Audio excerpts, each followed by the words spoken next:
Safe Routes world a little bit after I did, but not much. And she's a lot younger than me, so she's got an awful lot of experience in Safe Routes to School at the national level. She lives it at a personal level. She may talk a little bit about that. And most importantly, she has been involved in the discussion around funding from the very beginning. What's the right funding model? What's the right amount of money? How should we best use it? So I'm very excited to turn it over to Marisa so we can learn from her all of those things. Go ahead, Marisa. Thanks so much, Elaine. Hi, everyone. Thanks so much for having me.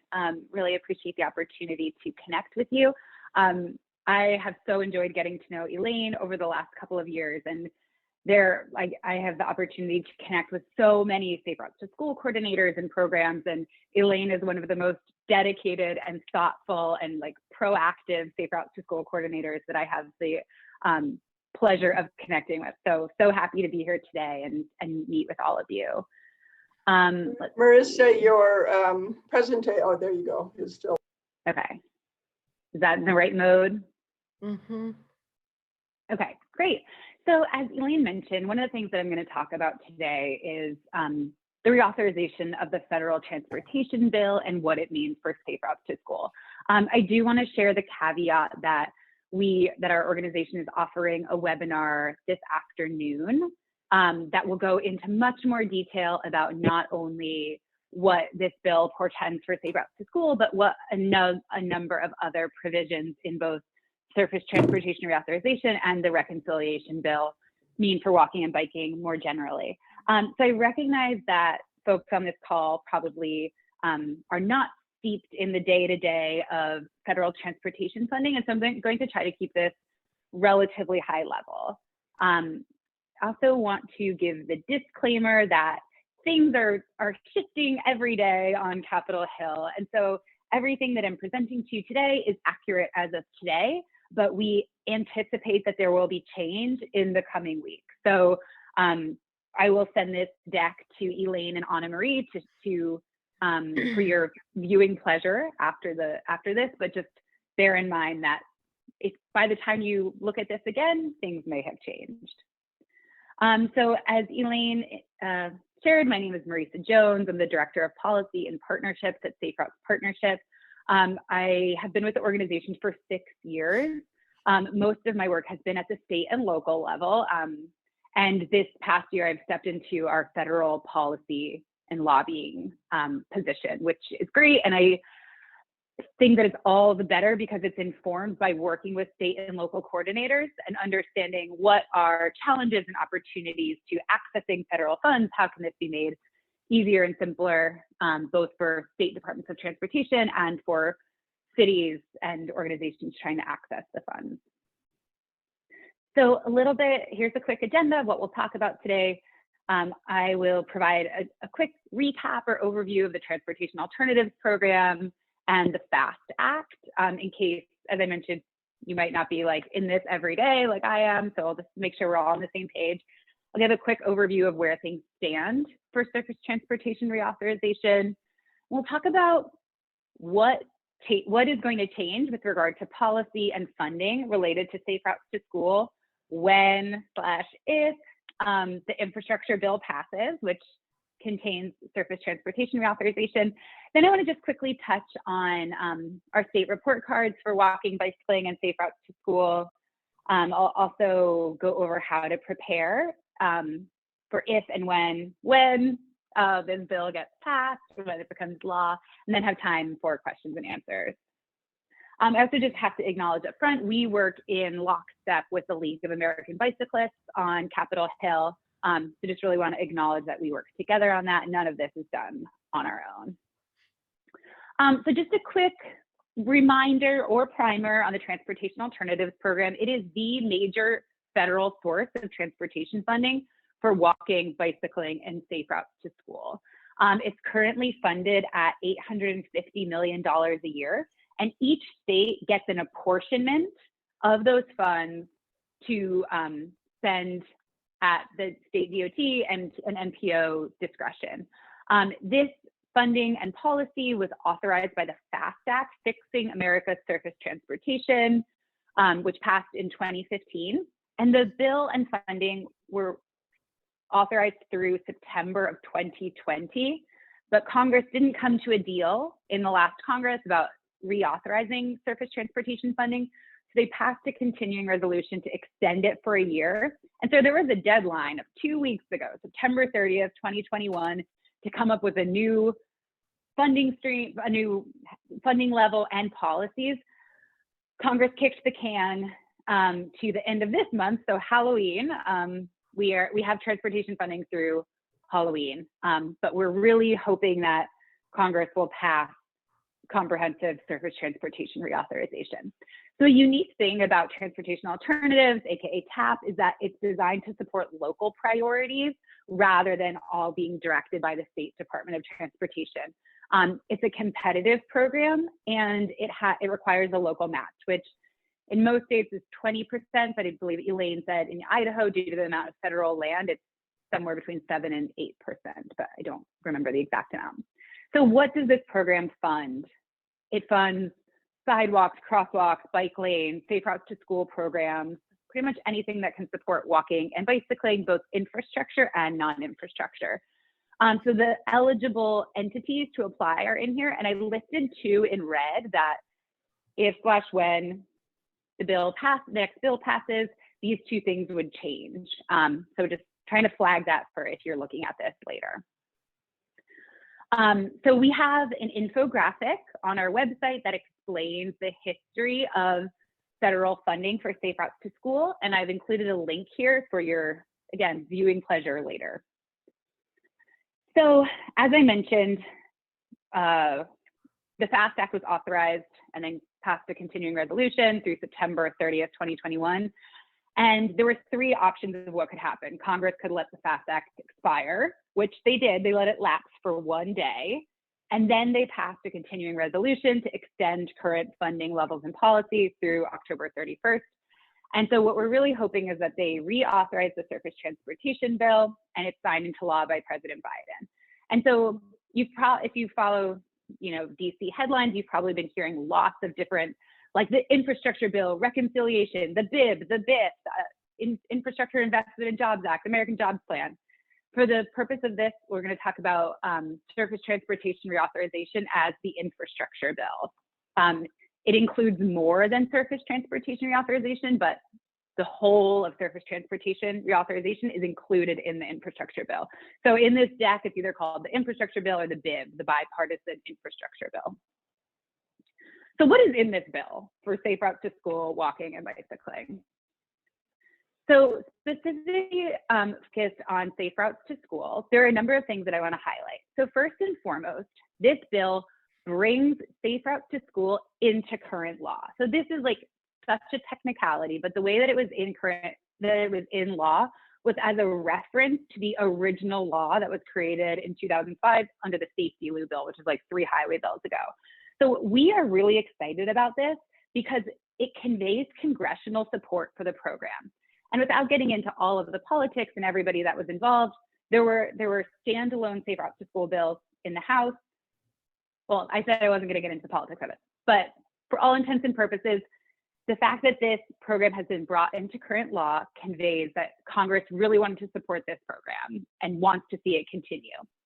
So one thing that I do want to flag for any of you that just leisure read 2,700-page bills, in section 1119 of the infrastructure bill, where it brings it into current law, it basically copies and pastes the 2005 text and puts it into current law with one exception.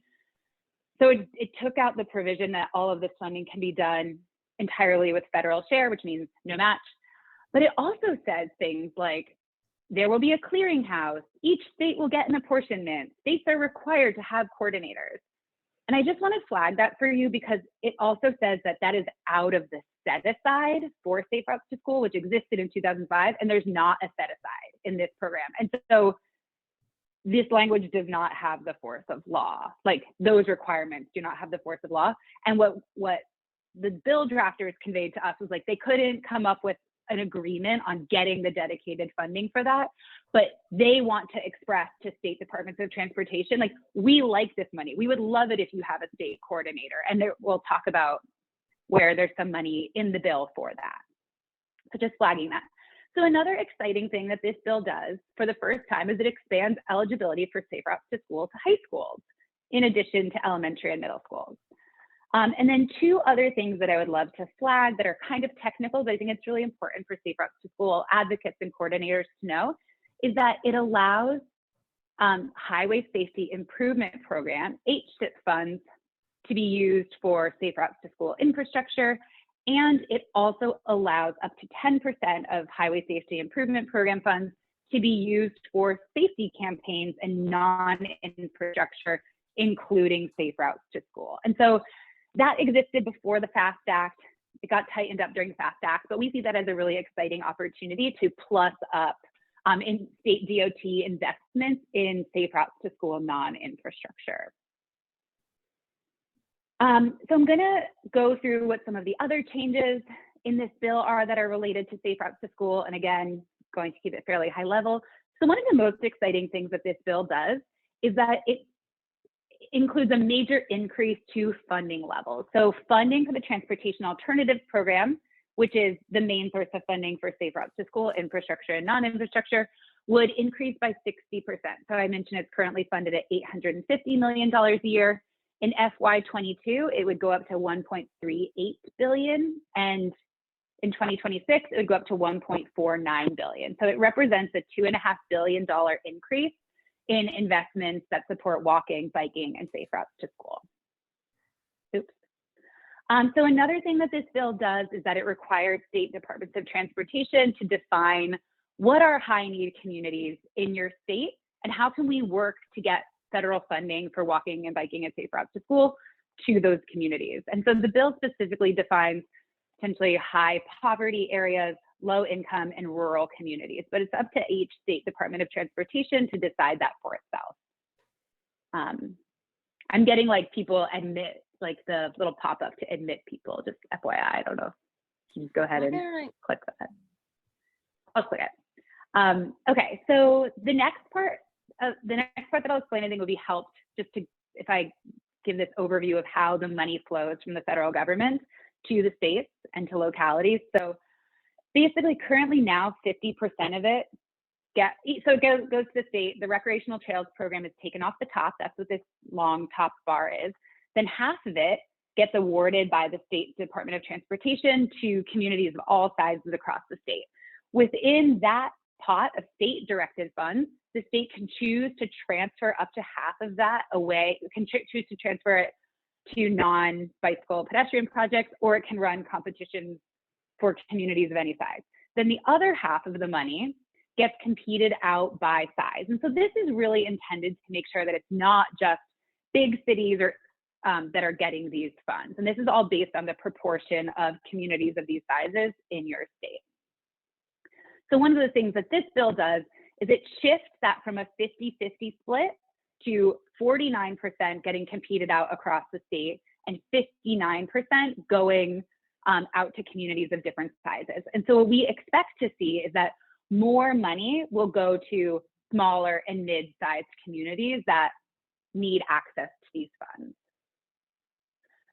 Another thing that this bill does that we're excited about, though not super relevant in Idaho, which is awesome. So I mentioned that states have the ability to transfer up to half of their apportionment to other types of projects. And so what this bill does is it requires that states certify that they have run a competition and they didn't get enough eligible projects to award. Idaho has only transferred 5% over the life of the program, which, you know, 0 is better, but there are states that, you know, the minute the money hits their state account, they transfer it to something else. And in terms of, again, sorry, Elaine told me the number of this, but I don't know it off the top of my head, that there were like there's like $23 million in unfunded projects. And so it doesn't seem like there's a lack of interest from communities in Idaho to access these funds. So we are really excited that there will be a lot more money available to fund more of these critical projects. And so that's what this updated chart shows, that it'll just be a lot harder to transfer the money. And so these are some of the like very technical things. There's just a lot in the bill that's intended to streamline project delivery. And one of the things that I wanted to flag is that it, previously small metropolitan planning organizations, so NPOs, but ones that serve less urbanized areas, were completely left out of this bill. They couldn't access the funds. In this bill, they're now able to. And again, I'm not sure if there are any small NPOs in Idaho. And then the second thing is that all nonprofits can apply for transportation alternative program funds. Two things that I would flag here that I think are very exciting and important, but a little bit like technical and wonky, so bear with me on this. So every project needs a local match that in most states is 20%, in Idaho it's less than that. What this bill does is it gives state departments of transportation flexibility on meeting the match requirement. So before it was like every single project needed to put up 20% of their own money.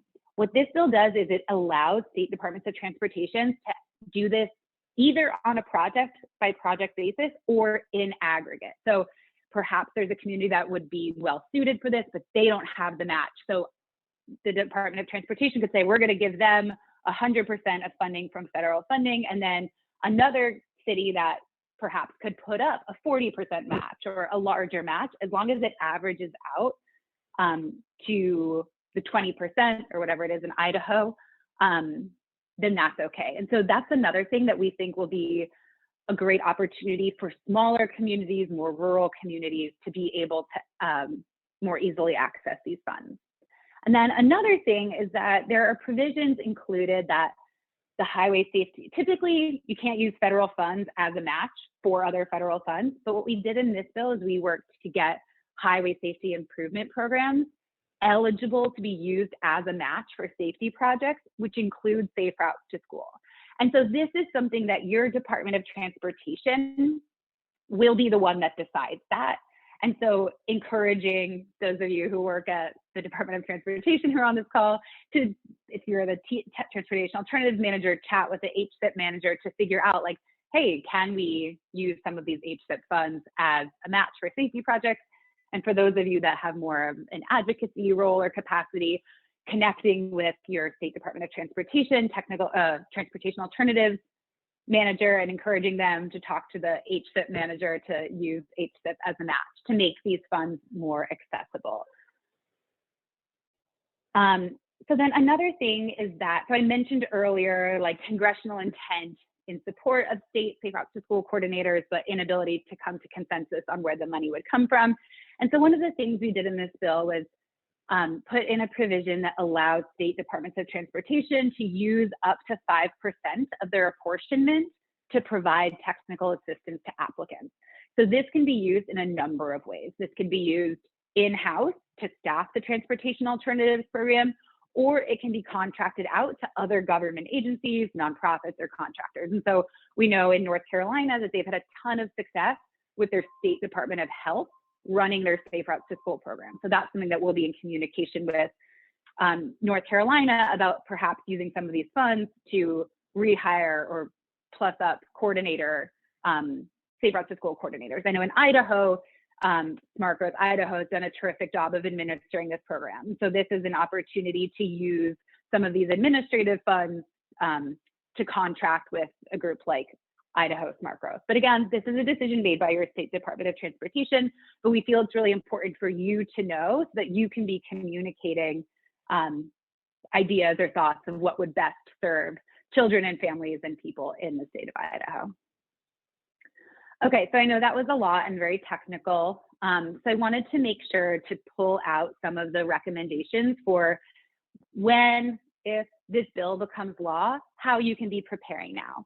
So one of the top things that we are working to communicate to state departments of transportation and to advocates is that eligibility for this program is not changing. So all the things that were eligible under the FAST Act will be eligible under this. And so oftentimes when there's a new federal highway bill, a transportation bill, DOTs need to wait for guidance on like, okay, well, how will we run this program? And we've been in we, the league and our organization, have been in close contact with the Federal Highway Administration, which writes that guidance, and have agreed and talked about how state DOTs can and should keep running competitions and work on getting this money out the door, because the types of projects that have been eligible in the past are still eligible, and there's significantly more funding available. Another thing that I would flag is that state departments of transportation can choose to run a new competition. They can also look back at applications that were previously submitted and not funded, which could help reduce the burden for communities that put in all this work and then they weren't funded. And that's something that we've chatted with FHWA about as well, and verified that that's permissible. So as I mentioned earlier, encouraging your state Department of Transportation to use HSIP, those Highway Safety Improvement Program dollars, as a match for transportation alternatives. So I mentioned that state DOTs will have to define high need communities. So I put a link in here to some research on practices that promote access to safe routes to school programs in vulnerable communities. If you want to look up like, oh, how are other states doing this? You could look that up. So I mentioned this, the 5% of TAP that can be used for technical assistance. Again, that's determined by your state DOT, but if you have ideas or thoughts, it can be something to convey to them. And then the last thing I want to say that will come up more on the 3 o'clock Eastern webinar that goes into more detail on this is there are, in addition to the formula funds, which TAP is a formula program, there are a bunch of new discretionary grants, which are competitive grants competed out by the US Department of Transportation. Biking, walking, and safe routes to school are eligible for so many federal funding streams if and when this passes. And so just want to encourage you to get creative. We still see transportation alternatives as the main, most important source of funding, especially for safe routes to school. But just wanted to flag that there are and will be other opportunities as well.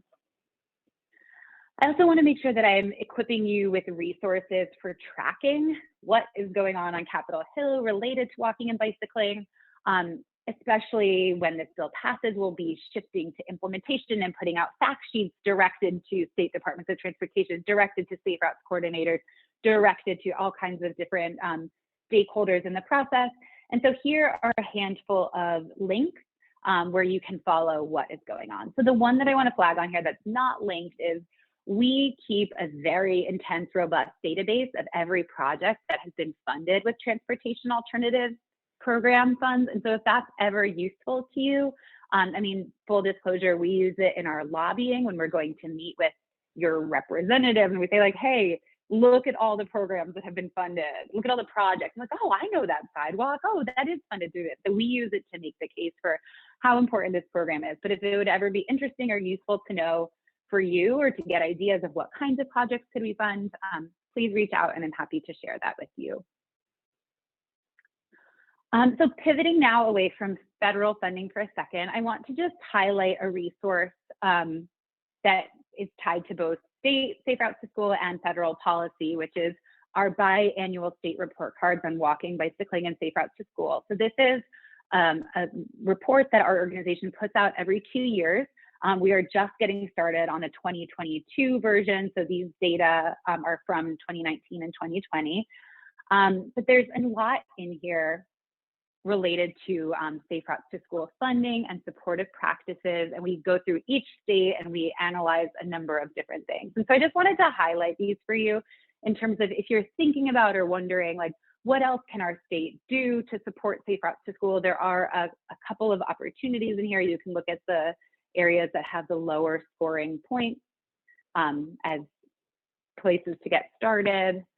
And then similarly, we track how your state implements the transportation alternatives program. And so for the most part, Idaho does well on spending these federal funds, but there are certainly opportunities for growth. And I won't go into the intense detail on this, but as you all think about what for the future for safe routes to school in Idaho, if any of these are interesting to you, I'd be happy to follow up and provide additional information. Related to the state report cards, I also just want to give you a sneak preview of we are adding and revising 2 indicators. So one of the indicators that we're adding for 2022 is assessing whether states have adopted state safe routes to school plans or incorporated them into active transportation plans, really looking to support and recognize states that demonstrate a commitment to safe walking and biking for young people.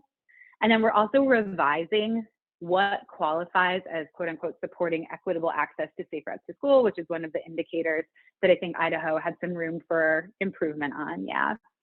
And so just wanted to put, again, a link to this research that talks about all the different stages that there's opportunity to improve equitable access to these funds, and just put that, make that readily available to you. So I know that was a lot and fairly technical, but I would love to answer any questions, and truly, like, if you have questions about federal funding or policy, happy to answer them. If you have questions about the state report card, I'm happy to answer them. If you just generally have questions about safe routes to school or anything that I can be supportive on, please feel free. And with that, thank you so much for the opportunity, and I welcome any questions. Thank you so much, Marisa. Maybe if you stop sharing so we can see everybody, and I would really encourage everyone to ask questions here. I'll start it off. I have a question about whether, maybe kind of a comment question. ITD has made a decision, I think a really good one, to subcontract, if you will, the administration of the Safe Routes to School program to our local Highway Technical Assistance Council, which brings it maybe even more fully down to the local level. So given that, what advice can you give us to really start working with some of those communities that don't have a program today and are interested to begin bringing them in, not just for infrastructure grants, but also for some programming? Whoops, we're not hearing you for some reason. I'm sorry, I muted myself on my phone. I do think that's exciting that ITD has decided to subcontract with Ltac. And in this bill, one of the things that I didn't go into detail on is that ITD could fully sub-allocate those funds to Ltac if it decided to do so. But that's something that's newly available in this bill as well. Yeah, I mean, I think there are lots of opportunities for engaging new organizations and new communities. And I think a lot of this is probably like what has worked in Idaho in the past. Is it starting with an infrastructure project that demonstrates like, okay, this is this connection that would help get kids to school or improve a connection in the community. Or often, as I think you all probably know, it's the non-infrastructure, it's the events, it's that opportunity to really engage with members of the community to understand, like, hey, what are the impediments or barriers to walking and bicycling to school besides distance? As we were talking about yesterday at school, like I grew up in rural Pennsylvania. I took 2 school buses, like a school bus to one place and then another. Like I couldn't walk to school. I get that distance is a real barrier. So apart from that, what are some opportunities and challenges? And having some of these community-based events to make people aware of safe routes to school as a concept and really hear from them, like, hey, what is it that you need? Is it establishing remote drop-off or walking school buses, as we talked about, or is it redesigning school parking lots to facilitate safer walking and biking for kids getting to school? And oh gosh, sorry, my phone is going crazy. And I also think that I think it was Idaho when you had the pedestrian safety funds, like doing technical assistance around the state and teaching people how to access the funds. I think so often that's a big barrier.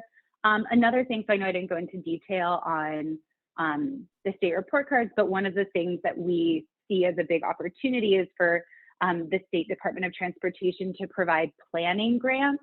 We know that so often one of the barriers to accessing the Transportation Alternatives Program funds is that there's a lot of unfunded work that has to happen, which is like developing the plans and doing some of the engineering work. And so there are some states that provide planning grants to communities to help them get that first foot on the ladder. And so I think really the gamut from like a bunch of community engagement and programming events to the more technical, like, what is this program? Here's how you avail yourself of it, to, hey, we're going to really proactively support you to get started on accessing these funds and creating these important connections and learning opportunities. Thank you. That's great. So everyone, you can ask questions in a number of ways. You can put them in the chat, and I'll, and then I'll call on you. You can raise your hand, your real hand or your virtual hand, or you can just speak up. Marisa, I am so thankful for you putting together this PowerPoint presentation for us. It's so much good information. I'm sure I have lots more questions because I need to see your slides again.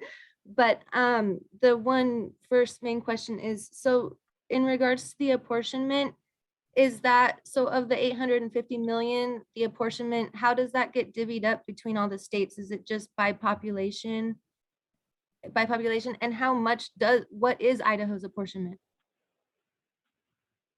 Oh my gosh, I should pull that up. I will pull it up while we talk. So Transportation Alternatives is a formula fund. So that means there's literally a formula that takes into account population and a number of other things. It's not just population. I think there's something about like center line miles or something. I don't know. I just look at the tables that the Federal Highway Administration puts out. But yes, it is. So currently the funding is $850 million annually, divided out by all the states. When this bill passes, that will go up to 1.38 billion divided by all the states. So let me pull up I'll pull it up and I'll drop it in the chat. Okay. Yeah. Great. While you're pulling that up, looks like Margaret has her hand up. Go ahead, Margaret.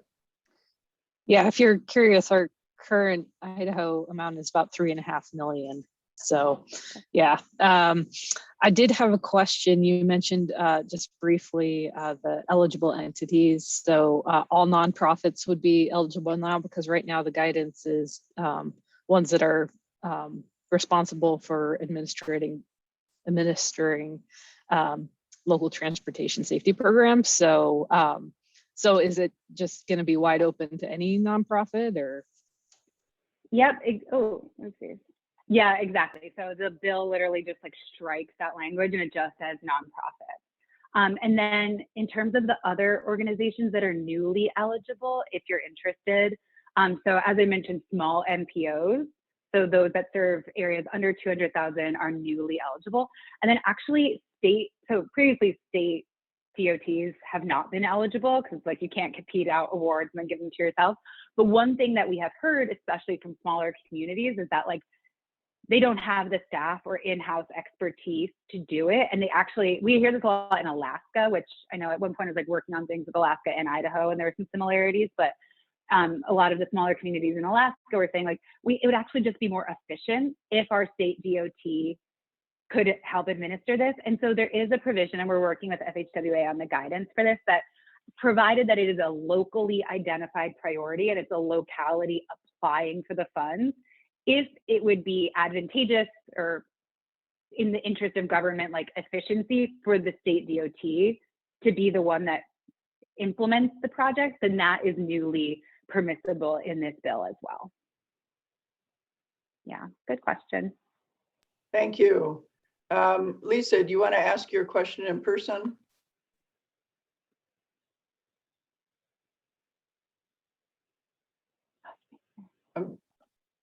We're not hearing you. We're not, sorry. Let me turn on all my microphones. Am I good now? There you go. Good Lord, I hate this. Anyway, so I worry a lot. And so what do we need to be prepared for? Will this really actually come through? And if not, will we remain the same? Oh my gosh. I wish I had a crystal ball to tell you the answer to this. proactively scheduled this national webinar for like October 14th, thinking like they're certainly going to do something by September 30th, not thinking they were going to let it lapse, not thinking they were going to pass another continuing resolution. So I don't have a crystal ball.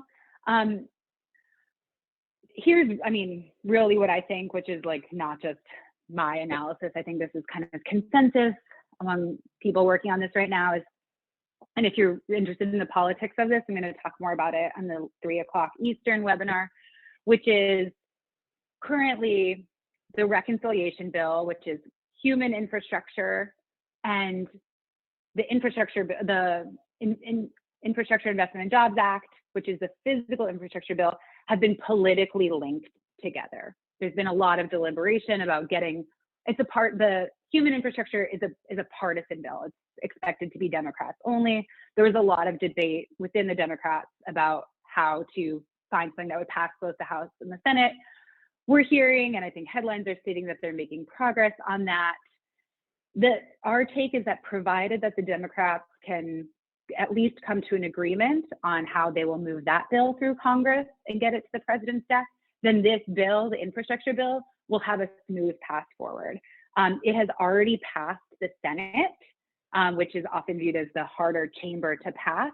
And a couple of things that I'll just like highlight here. So the Surface Transportation Reauthorization Bill passed unanimously, bipartisan, out of committee, the Senate Environment and Public Works Committee, including everything related to walking, bicycling, and safe routes to school. So we are really viewing that as like this walking, biking, and safe routes to school. In years past, we had to like really fight for this on both sides of the aisle. It often became a partisan issue. At least on the Senate side, it's no longer the partisan issue that it used to be. It's accepted as like, yes, this is a way that people get around. We want to support facilitating state implementation and creating better access for communities to access these funds.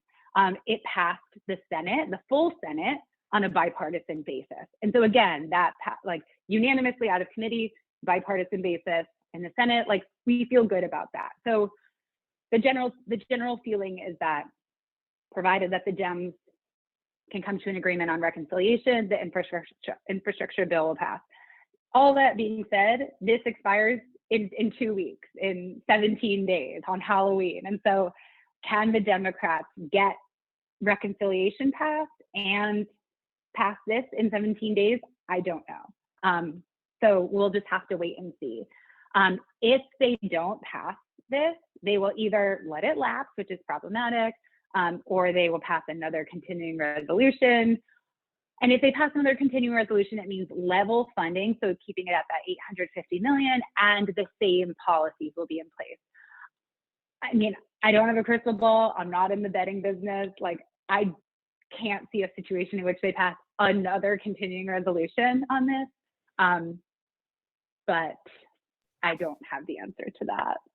But you can follow my federal policy blog where I'll try to break it down in accessible terms without getting too deep into the politics, because I know that part can be very off-putting.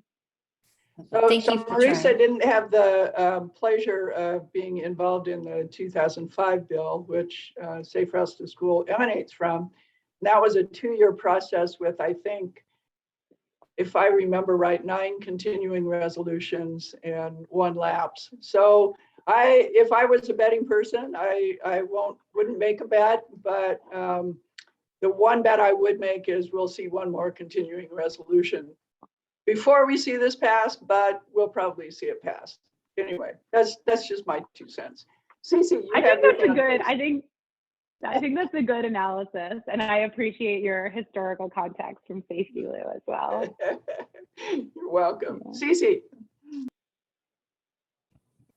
Morning, everybody. I like that optimism, and I trust your judgment. All the same, I'm curious as to what you're seeing in other states and how other states are reacting. I can't hear you very well, CC. Sorry, it's not ideal. Is this better? I have a screen and laptop situation happening here, so I might not be looking at you. But how are other states reacting to this lapse? Are other states, I get the sense in Idaho, and Margaret, feel free to speak to this as well. It seems like ITD is standing by to see what happens in Congress before initiating any funding year 22 grants. I know programs including mine, the River Valley, is in limbo. So what are other states doing in that absence of the infrastructure bill? Yeah, so it's a good question. So one thing that I just want to be crystal clear is the funding lapsed for one day, which did have ramifications. 300,000 US DOT employees were furloughed. States, it was on the first of the month, and so states getting their funding for that month was delayed. It's definitely problematic, but we're not in a permanent state of lapse. Congress passed a continuing resolution, which keeps level funding and policy for another month. And so just we're not in crisis mode of we have no transportation funding, we have no US DOT staff. But part of the issue, and what you might be hearing if you're following this in DC, is the challenge here is exactly what you identified, Cece. It creates this state of uncertainty, which those of us that work in transportation know that projects, it's not these projects take years to plan and to timeline out, and we need to know, yes, we have secure funding for this amount of time, and programs need secure funding in order to be able to be planned for. So I definitely hear the challenge and the uncertainty on that. I think for the most part, states are all doing different things. There are a number of states that have competed out funding years in advance. So I think it was Minnesota just awarded their 2023 or 2024 grants, sort of anticipating the same levels of funding. And so I think some states are already thinking about oh, well, if this bill passes, we're going to have considerably more money. What's our plan going to be? Are we going to put out a new call for proposals, or will we say oh, these are the next two best applications, we'll now pull them up? I think some states are taking a more guarded approach and just really waiting and seeing. As I mentioned in our conversations with the Federal Highway Administration, the message that we're pushing out and that we're encouraging them to push out is that provided that this bill passes, state DOTs should continue to administer this program without waiting on new guidance that will take 6 months to a year, because the eligibility for projects themselves is remaining unchanged. But I wish I had an answer for you on if/when this bill was going to pass and exactly what state DOTs are going to do. But I think states are all handling it fairly differently. I think, yeah. I'd like to add a little context for the ITD side of it. So we do have the 30-day extension. As Marisa mentioned, it was only a one-day lapse. Right now, we still don't have obligation authority. So that's not even going to be issued from the FHWA until, they said, starting the week of the 18th, so next week. So we can't obligate any of the 22 grants until we have that. And it's still kind of a, we have to prioritize within ITD what we're going to obligate first. So I'm in contact with our financial services about how to get that obligated as soon as possible for those programs that need to obligate the FY22. So Thanks, Margaret. That's good information. Yeah. Other And question? also, I think Go ahead, I Marisa. just want to add one thing. We track state obligation rates, and we are constantly making sure that states are obligating money at a rate such that their money won't lapse, which is states have 4 years after it's apportioned to obligate it. If they don't obligate it within those 4 years, it gets sent back to the federal government. And ITD is great. ITD stays ahead of the obligation threat rates. So that's a props to ITD for being on that in normal times. I know this is a FHWA and congressionally induced challenge, but ITD does do a good job of that on transportation alternatives in normal times. They do. That's great to hear. I just have one more question in regards to your recommendations of how to better prepare us you said to encourage our DOT to use the HSIP funds as the matches. And I was just wondering, maybe this is more of a question for Margaret, like just, you know, what's your initial take on that, Margaret? Like, do you think ITD would embrace that, or do they have lots of extra money in that account? And also, like, what department, like who's the department head? Who would we go so to? So the HSIP manager here is Margaret Pridmore. So we often get calls for each other because we used to work in the same section too. But since I wasn't aware of that proposal, it's a conversation I could have with her. It obviously would need authorization from other people at ITD, but it's possible, I would say. So Margaret Pridmore would at least personally be interested in talking about that more. So thank you. Yeah, and one thing I'll just add to that, if it's ever of interest, I know that it's always like tough with a mixed crowd of like advocates and transportation staff people, and so I tried to sort of walk that line. But one thing that we often do is, especially in DC, is talk about, we look at the rates of traffic fatality. So HSIP money is intended to keep people using our roads safe from injury fatality.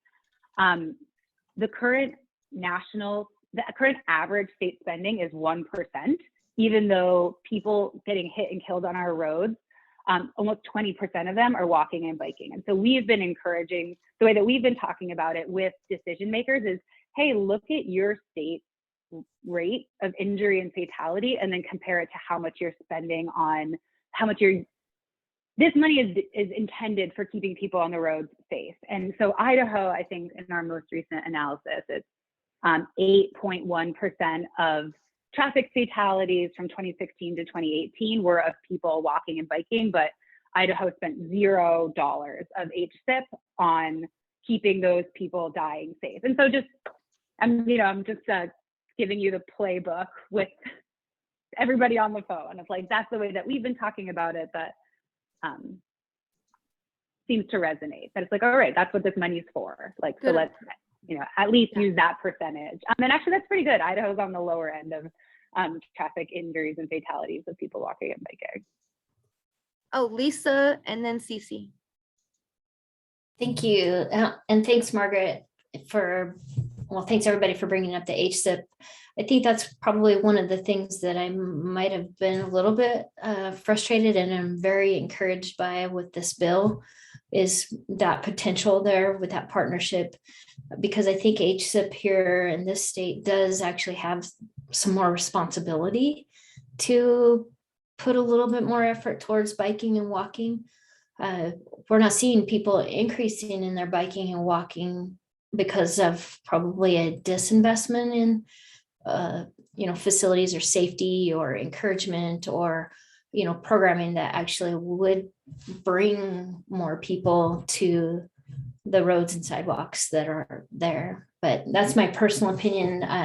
My full disclosure, I was part of that HSIP stuff of several years ago, so I'm aware of it, and I was aware of the financial barriers that were in front of us, that we couldn't spend any dollars on our part of that program for biking and walking. So I look forward to seeing that and looking forward to working with you, Margaret. Thank you.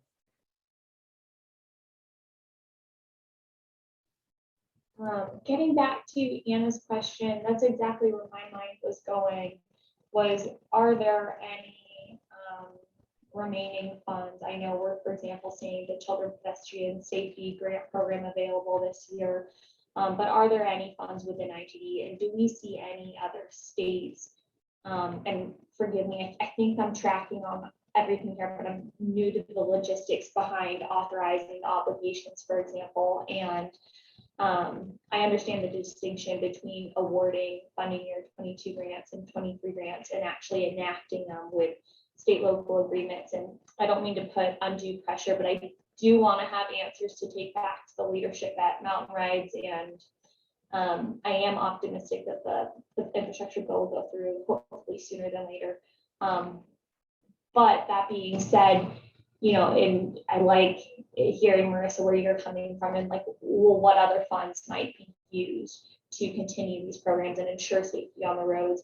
And I like hearing, Margaret, that there might be some people with authorization to actually enact these funding year 22 and 23 grants that have been technically awarded, but just not, like what, so we'll have 30 days of funding here. And then perhaps another 30 more if there's another temporary approval. But what about, are there others, like when other states award grants, that's something that Mountain Ride saw and thought they could rely on for the next couple years.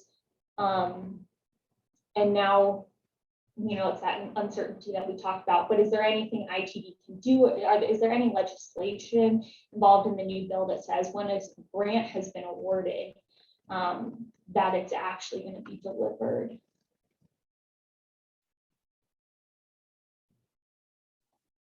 Does that make sense? I'm just curious a little bit more about that. Yeah, Margaret, I think maybe. Yeah, so all of our state local agreements have the clause that we can't deliver, we can't guarantee if we don't have funding or authorization. And so honestly, I don't think that's going to change. I did just get a notice that we do have some obligation authority in 21 for TAP because a project was canceled. So it might be possible to advance the 22 into the 21 funding year in case that this situation goes on any longer for your particular grant, since you are needing to use that funding. But that we'll have to have that conversation.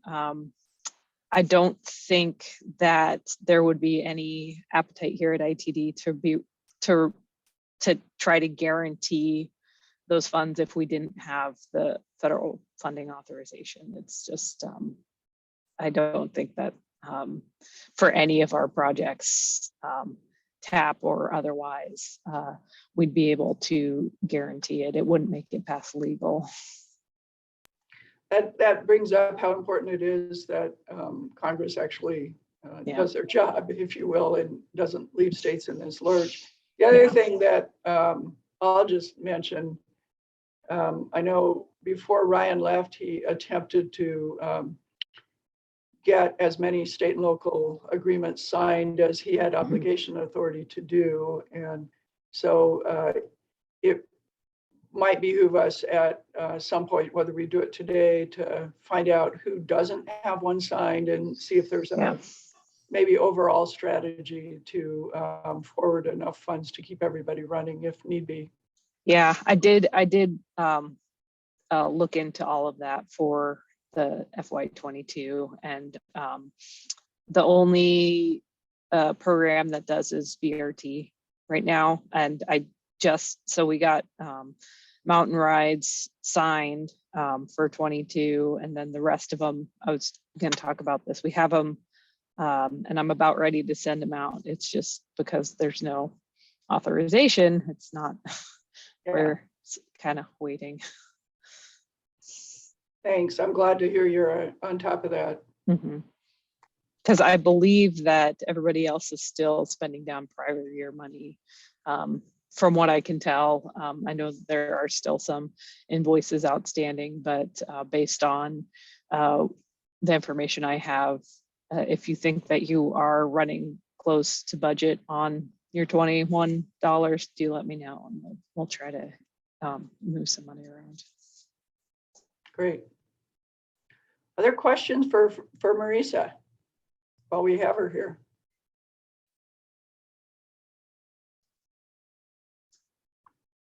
Well, I'll ask one last one, and then we have time for a little break if we want.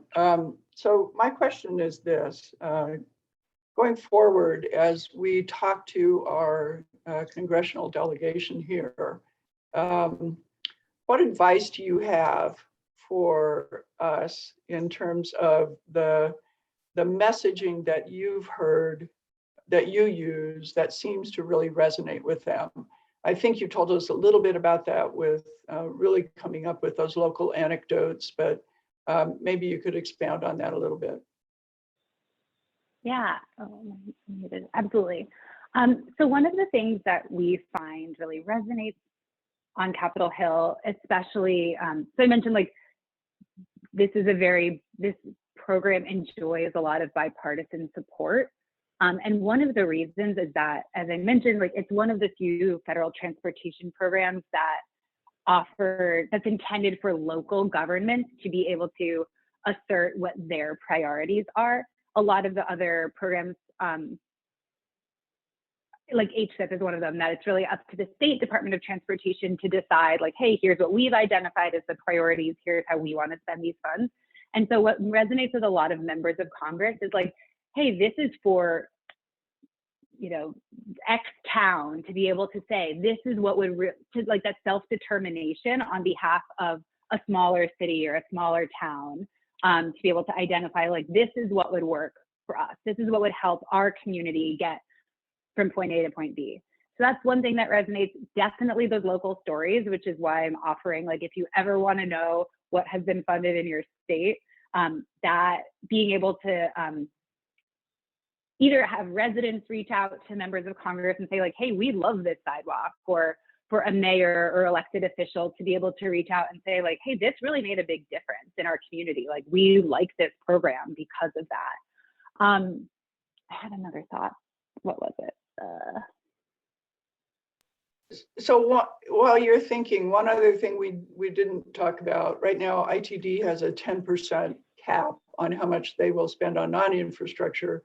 I believe the bill goes back to the original Safe Routes eligibility, which was up to 30% on non-infrastructure. Do you have any advice on that in terms of how other states are apportioning their funds from infrastructure to non-infrastructure? Mm-hmm. Yeah, that's a great question. And so one of the things that we are always encouraging state departments of transportation and advocates is that 10% be a floor, not a ceiling. That 30% is the ceiling. We have some academic research that we often point to that shows that it's the combination of supportive infrastructure for walking, biking, and education and encouragement. All of that together is where we start to see mode shift, and maybe more importantly, improvements in safety, reductions in childhood injury and fatality is really from this holistic education, encouragement, and engineering all together. So that's something I think we also often look back at when states had dedicated funding for Safe Routes to School, and what were some of the compelling stories. I know in Idaho, you probably have much more recent compelling data on like, hey, when we hosted Walk to School Day, this is how many more kids we got walking. This is how many more families that we engaged in the discussion. But yeah, I'm really recommending that 10% be a floor, not a ceiling, and recognizing the tremendous value that statewide programs have in like doing that education and outreach can also engage more people in this process of understanding transportation planning and how could a community access those infrastructure funds as well. Yeah. Thank you. I think that's very helpful. Well, anything else? Looks like not. So we're going to let you go 5 minutes early if you'd like. So go get ready for your webinar this afternoon. Remind everybody, if you do want to join that webinar, the link to the registration was in our invitation to the convening, so you should all have it. It will start right as we are ending today, and encourage you, if you want more depth in this, to join that. Lisa. Just as an out loud request, can you please resend the invitation so that Charlie, Alex, and I can get that, because we are still not able to get into our VRT server. They don't know how long it's going to be down. So we are limping for anything that went to our work email right now. Okay, Okay. Lisa, do you need me to send it to a different email then, or? I texted you our addresses, and I can, it should be in your text message. Just let me know. This is a totally separate conversation. I apologize for bringing it up, but I need to catch you. Lisa, I'm so sorry. Okay, yes, I will do that. We'll- I'll forward you guys. Thank you. We'll do that. Okay, well, let's give Marisa a big thank you and a send off. Thank We you, really Marisa. appreciate you. Yeah, coming. thank you. Thanks so much for having me. And I'm gonna go off camera and I'm gonna drop one more thing in the chat box or something that the like advocating to members of Congress is like drawing a Thank blank, you. and I will type something in there for you. Great. Okay. Thank you so Bye, everyone. much. Thanks so much. And we'll give everybody a 5-minute coffee break and we'll be back here at 10:15. Thank you. Thank you. Agreement. We have most of them ironed out, but at least if you're curious, for the TAP infrastructure side, they were already managing the off-state highway system projects. They are district TAP coordinators. Some of them really love the TAP program and like managing those projects. So part of the agreement will be that ITD staff, our district TAP coordinators, can choose to directly manage the TAP projects that are on the state highway system. So ITD will still be involved, obviously, in a lot of the program, but so sometimes those district coordinators will still be managing the infrastructure projects. The infrastructure application is posted since Ltac does a series of October workshops for all of the different funding opportunities. They're going to be also doing outreach and education on the TAP. So that has been posted. And as we mentioned, we are developing, almost finalized, a separate non-infrastructure application, which I know that some of you have been wanting that for a while. So Christy will go into detail on that. But I'll just talk about who's going to be doing what, and because there's many layers of agencies involved in this. So I didn't put federal highways on this roles and responsibilities. They are still involved in oversight and guidance on this. But as far as the more day-to-day management of people that you will be interacting with, I just wanted to kind of lay out who's going to be doing what.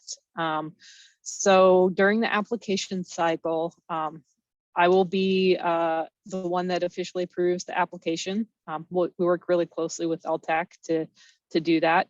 And I'll still be participating in this scoring committee, or whoever the TAP program manager is. Ltac will be advertising the application during their workshops. They're going to be participating in the scoring committee as always. And also for we've always had in the infrastructure side mid-cycle or like pre-application review. So before they actually submit the final application for infrastructure projects, they do a review on the technicalities to make sure it's a really solid application. Once those programs are selected, ITD is still going to be the one that processes the state and local agreements. So I'll still be the contact for getting those set up. I'll be providing program support and guidance as needed, as well as reviewing and approving work plans. So Ltac, Christy will be administering more the day-to-day and the invoices of those. So once we have the process finalized, you'll get detailed instructions of how to submit your invoices to Ltac to get reimbursed. And then just as sort of a closeout, ITD will still be the one responsible for submitting annual reports to FHWA and the Idaho Transportation Board. And we still have the policy ownership. So we'll be updating the manual. We'll be working pretty closely with Christy and Amanda to make sure that manual is up to date. And Ltac will be managing the funding as needed, and updating the manual.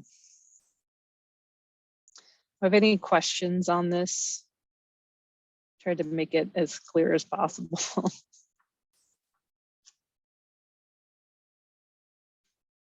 If you guys have questions, go ahead and either raise your virtual hand or put it in the chat, because it's hard to see the whole screen. Margaret? Mhm. I have a question for the infrastructure side of things. Did you guys change how those are going to be scored? So yeah, the scoring is slightly modified. It is posted in the application. So we did, so another project that's going on right now, if you're not aware, is we're updating our ADA transition plan. And so there's an additional scoring point opportunity for projects that that remove barriers to ADA accessibility. We're not setting aside any specific amount of funds for that. I know that it was part of the conversation when we were drafting the plan. People were very concerned about that, and that's not how this round of applications is being administered. So same type of projects are eligible. We're just giving a few extra points to ones that address remove the barriers. ADA. Yeah. Okay. Mhm. Okay. Yeah. Thank you. So Margaret, on that, just a real quick question. If there's a strategy that's not specifically called out in the transition plan, say curb extensions, that you know can make it more accessible for those with disabilities, can you still get the scoring for that? How will it be determined that you're eligible for the extra scoring, I guess, is the question. So all of on the state highway system, we have an inventory of all of those. And then for projects that are not on the state highway system, if it's, they would just have to describe them. That's a really great point about curb extensions. I'll have to ask Ken about that, because I'm not sure if we would have to put out definitions of what type of barriers we're prioritizing. Great, thank you. That would be helpful, I think. Yeah.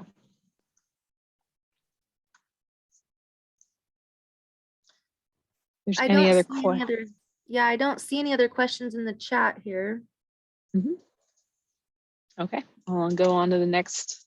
So, so in the coming weeks, we have a meeting with the Federal Highways, ITD, Ltac, and Compass. So we're going to finalize. We have a much bigger roles and responsibilities chart for both the infrastructure and non-infrastructure. I just didn't want to overwhelm you guys with that, but we'll finalize that. And then ITD needs to update our board and administrative policies.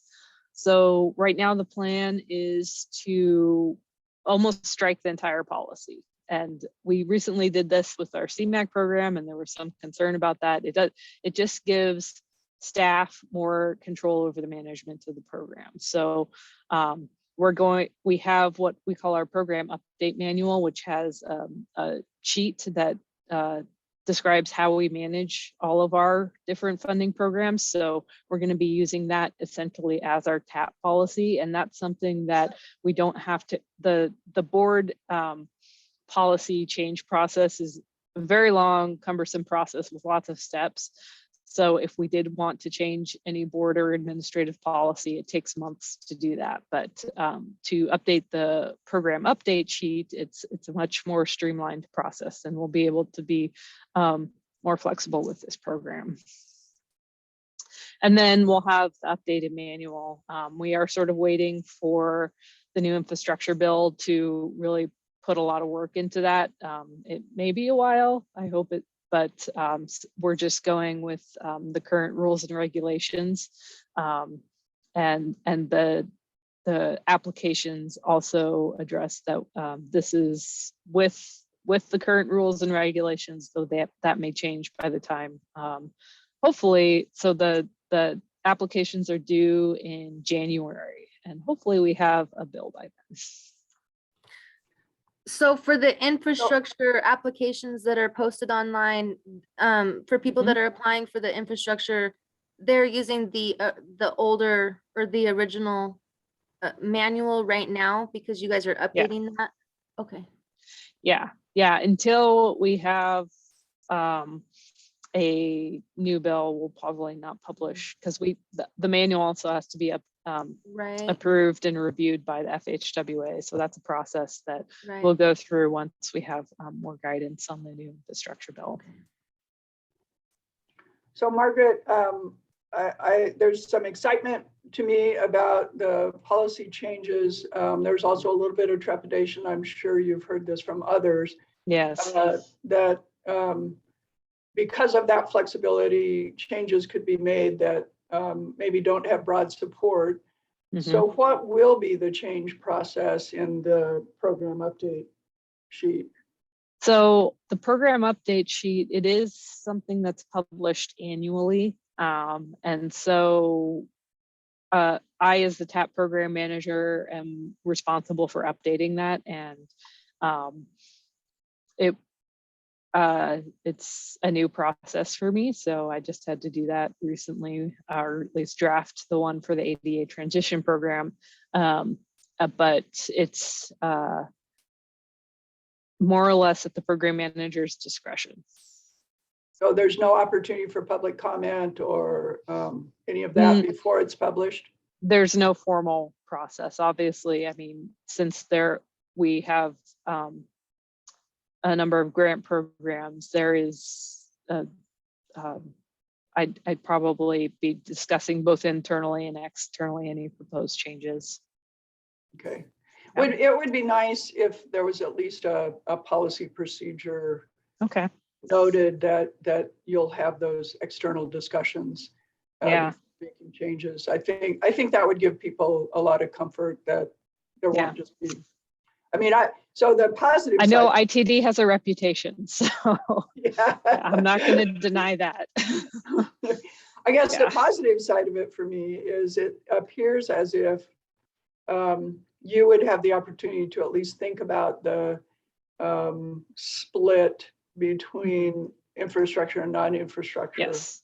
So that's where that would be put in, since right now there's a guideline in our policy. If any of you are not familiar with that, and that's where that I think it's 5 to 10% comes from, but we set that each year. And would it also then be the place where the maximum award would be set? Yes. Okay. So I'm actually kind of excited about that, especially if there's a process with the coordinators, because there's been a lot of discussion about how to reform that, reorganize it so that both we can take advantage of more money, but also reward those places that are serving a higher proportion of students or a higher proportion of students in need. Yes. Yeah. So some of that will be outlined in the application scoring, and I forgot my other point, but yeah. That's okay. Sorry. I went on for a while. Yeah. Any other questions about the policy changes?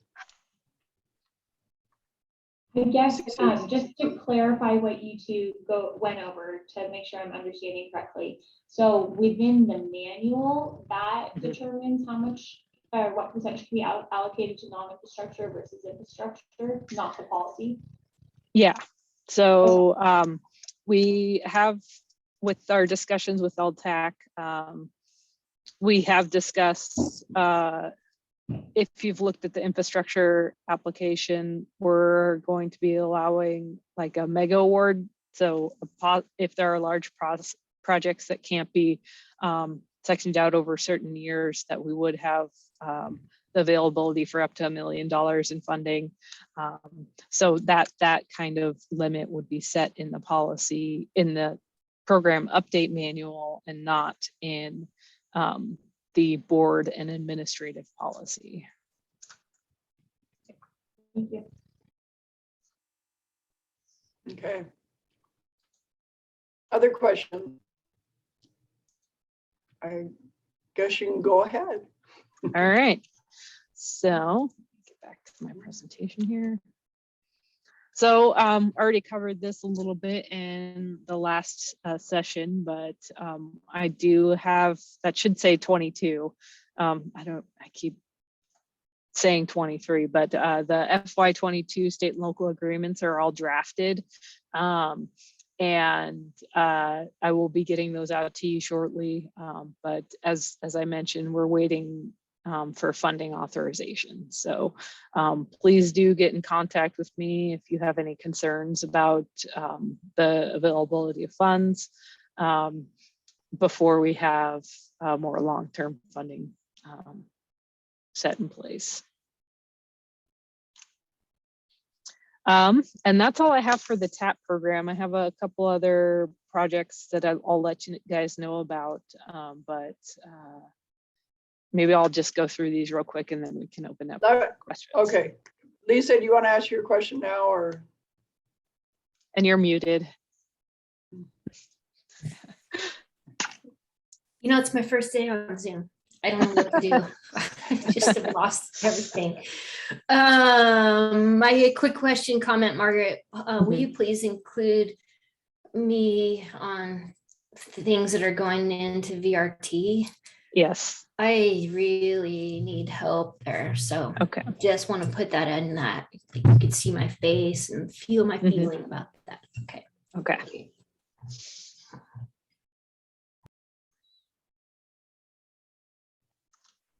So other bike ped projects that are coming up, I did get awarded a research grant for an analysis of bicycle and pedestrian crashes and their contributing factors. So I'm pretty excited about that.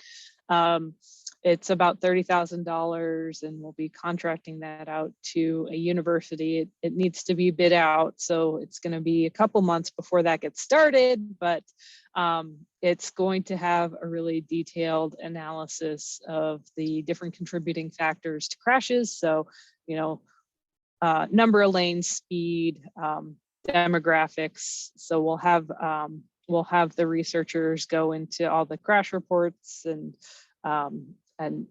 do a analysis and produce a report on that. So it'll help, I hope, not only ITD internal staff to identify hotspots or potential safety hazards before there's any type of crash, so they can address those and have more data backing that up.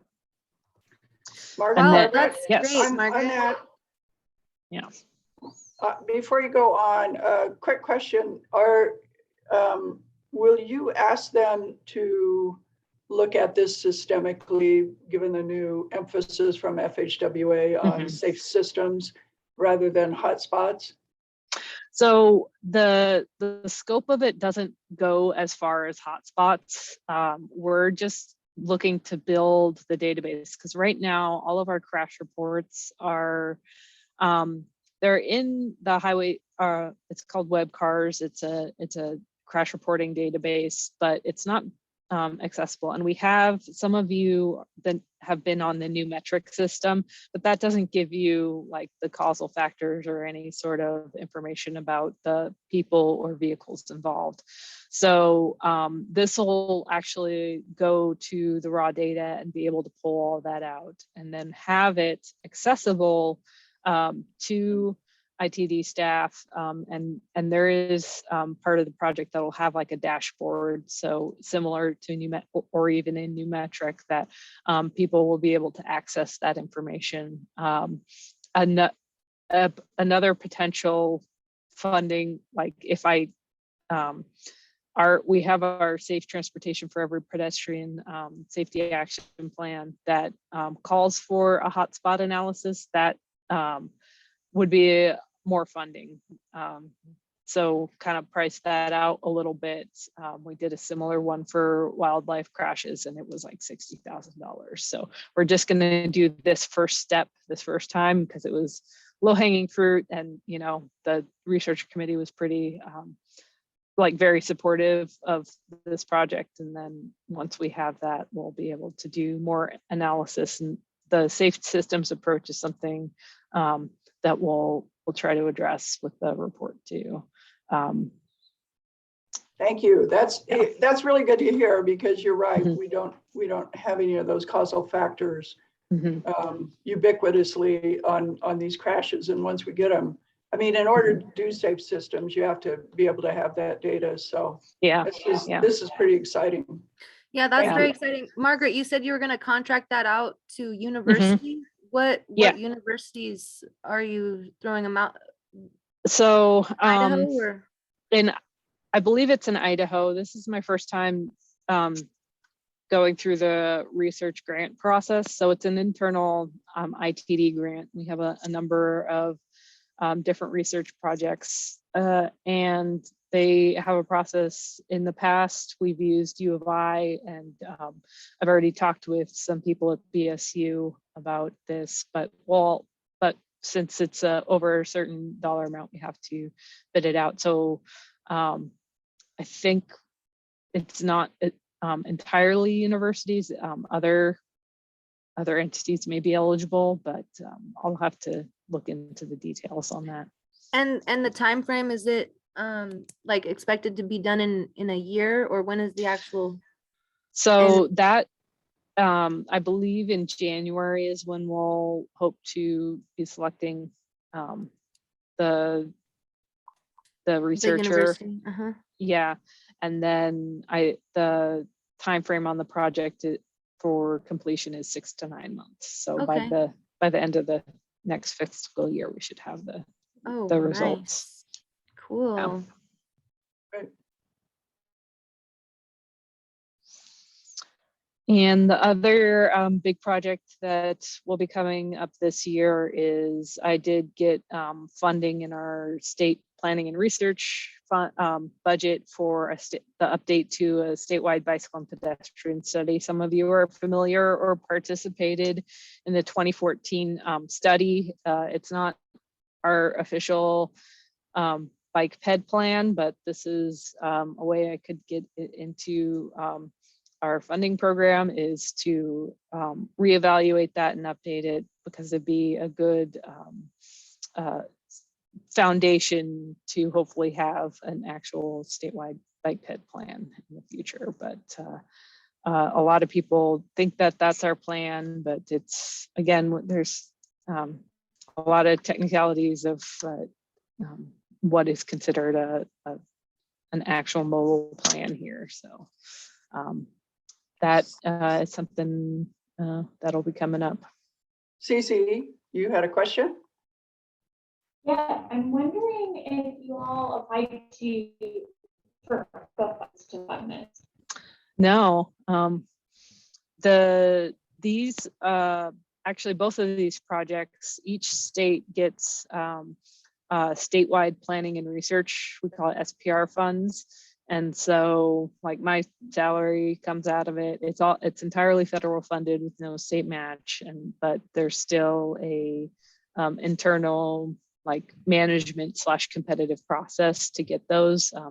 I will say so one of my other team members is the freight program manager, and he had also put in a number of studies and research proposals, but the bike ped won out over that. So I get to gloat a little bit. Good job. Yeah. Well done. I'm excited for that. And I'm also curious, we at Mountain Rides are having a meeting about the availability of ARPA funds. And I know Boyd County pursued or reached out to us about any traffic studies, mobility studies, transportation studies that we might want to take on. Very interesting. Yeah, I had a conversation, I believe, with, it was Blaine County.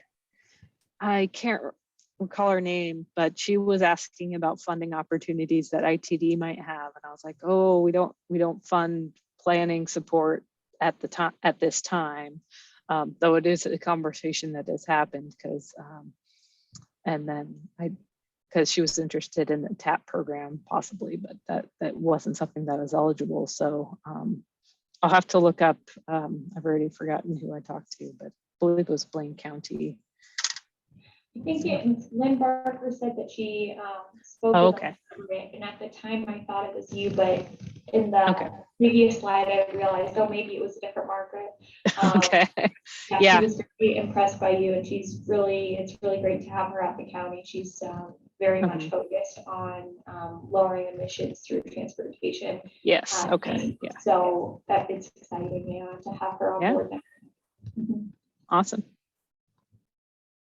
So Margaret, that's, and Cece, that's an interesting thought, and recognizing that the second round of the CARES funding, the ARPA funding is, doesn't expire until September of 2027. It might be worth taking some time this year to dig into that and potentially talk to our legislators.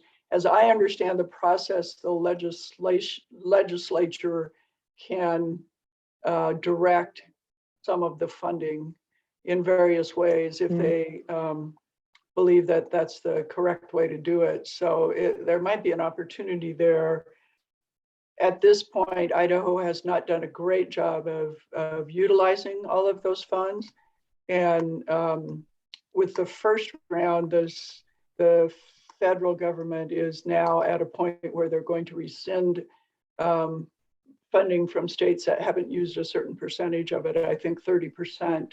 And so if that holds true for the second round, which I suspect it probably will, it would make sense for us to see if there's an opportunity to use some of this, especially if the new bill passes and there's a requirement to identify communities of need and vulnerable users. There might be a nexus between those and some of the ARPA funds being spent on that. So I'm just going into this because I was on a call 2 days ago that went into some of this, and it might be worthwhile for us to think about it over the next bit and dig in.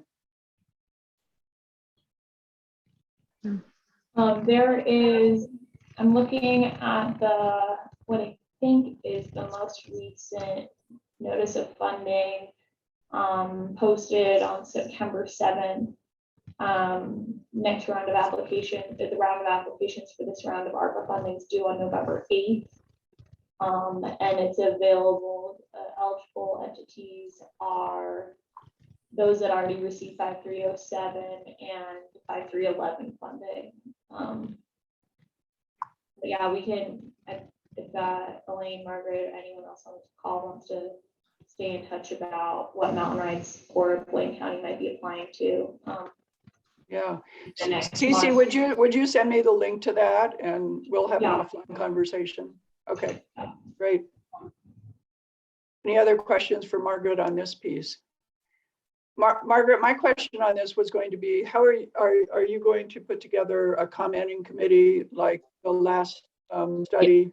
And if so, I suspect there are people on this call who'd be interested in serving on that if you're interested in having them. Yeah, our bike ped committee will be essentially the bike ped study update committee. So, and that is an open committee. If you're interested in participating, get in contact with me and I'll get you on the list. All right. Anything else?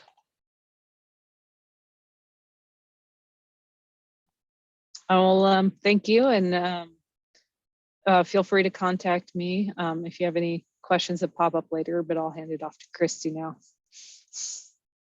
All right.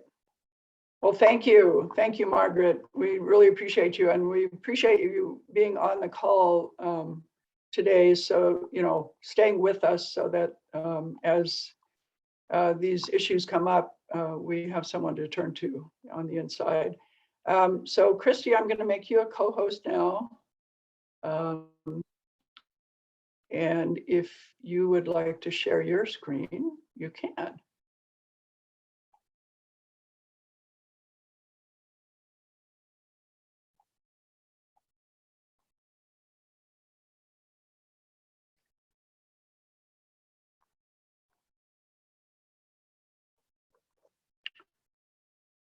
So I don't know if you can make that bigger on your screen or not. We're seeing it just half screen.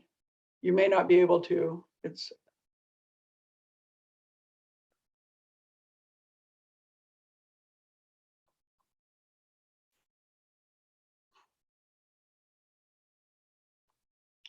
And Christy, would it be all right?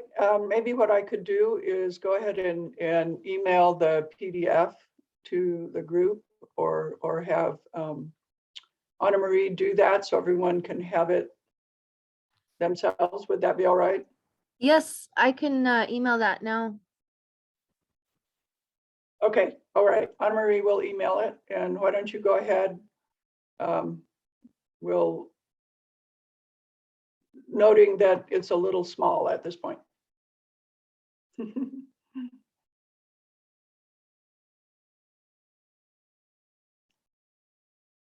You're still on mute. Hello. There we I am go. having some serious technical difficulties today, so I apologize. in That's because advance. Zoom is so new to all of us. There we go. Now you can. Goodness. There we Good morning, everybody. I have been super invested in our conversation this morning, so I'm excited to get to the application because I think it really ties in a lot of what we've already been talking about. Just really quick, I figured I'd do a little bit on Ltac.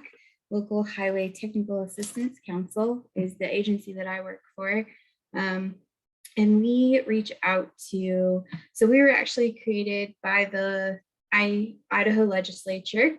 We were created to help local agencies with technical assistance.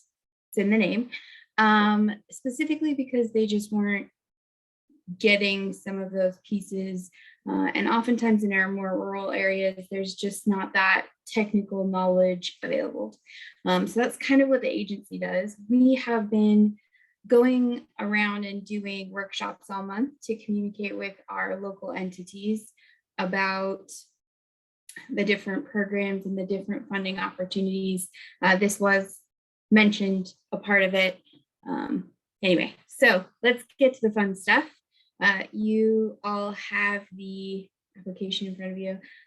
Margaret mentioned this, but we worked together on this pretty extensively, making sure we're on the same page over here too.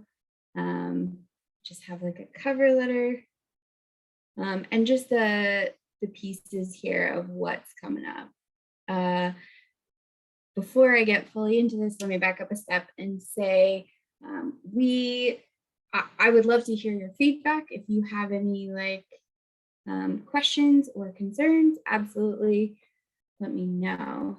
So this just gives the overview of how we're funded, what we're talking about in terms of eligible products, how the application is going to be submitted. It will actually be through Ltac's website, and Ltac's email with an electronic PDF. It's part of the administration that Ltac will be doing. This does detail the 60,000 cap for projects. Again, that's with our current funding and availability. One of the other things I wanted to highlight was we have the deadline on this as the same as the infrastructure deadline, which is January 20th. All right, getting into the details. I'm sure this looks significantly different than prior applications. So here we get into more of the program guidance, specifically what the local match is for this, when it's due, Margaret and I's information in case you need to get a hold of one of us. Happy to help. It details the general scoring committee who will be on that, and sort of the process or the timeline for how it will go through ITD's board. The total TAP fund is a little bit more than just our portion. So it talks about that. Eligible use of funds. I was really excited to hear this morning that this could potentially be expanded from K through 8, including to include high school in the future. But right now the focus is still that kindergarten through 8th grade. The focus is the public awareness campaigns and outreach, and it has to be within that vicinity of a school. You guys, and then all the eligible applicants, like we've talked about, because we're kind of waiting on the federal government to make some decisions finalized. Obviously, you can see that pieces and parts of this application might have changed by the time we get there. So we will update some of that as it comes to us. And then we're asking for some assumptions to just be understood before signing up. And then here's the exciting stuff, the application. Basic information about your agency and contact information, the type of area you're serving, project costs, just as a brief overall, some of the activities you're looking to do. And then we have this. This talks more about one of the things Margaret and I and Ken and a couple other people who were involved in this conversation really started talking about is like, what's the really important data? What's the really important information we need from you guys to see what's going on and to like do some evaluation on these. And you'll notice that the highest points rating here is going to be on that draft work plan. Just because it has a lot in the draft work plan, and I feel like it tells a good amount of a story. It still gives the opportunity to give more of a description, gives us also the opportunity to get, you know, any prior planning, how long your program's been going. We still want that information, but it's really, the focus here is really on the draft work plan. And then some support from your community, letters to from MPOs, or depending on what type of area you're serving, with, you might have caught it earlier again, Margaret had mentioned if you're a nonprofit currently, you have to be given a certain amount of authority to do that. We would need, if you're a nonprofit agency, a letter delegating that authority. Any questions really quick over our relatively tiny little application compared to what it used to be? We have 2 hands raised. Erin Bacon, I'll let you go first, and then Cece. Hi, Christy. So my question is on number 1 there, where it says describe current or past educational encouragement or enforcement activities. Can you tell me what you mean by enforcement activities? So I know part of this allows enforcement to be reimbursed. Margaret might have more knowledge on that particular. Since in the current federal guidance, that is an eligible activity. So like a law enforcement agency could apply to do targeted enforcement around a school or something. So it's something that I don't believe has been funded through this program in the past. We generally do that through the Office of Highway Safety, but just to cover all of the eligible types. That's what we're asking there. I guess I just don't understand what an enforcement activity would be, and I'm embarrassed to ask that. Oh, sure. So this is it. We do give out grants through the Office of Highway Safety to for specific enforcement activities. If it was targeted, let's say, around a school where there was a known safety issue, it would fund the officer's time or overtime to be present in the area, to enforce speed limits or stopping, any of those traffic laws that if there's a known safety issue near an elementary or K through 8 school. So would I list an enforcement activity, let's say if we partner with our school district SRO and he comes out and helps us with a new intersection modification next to a school, if he comes out and helps us for a couple days, would that count? Because we're not funding them necessarily. Okay. Just be in kind.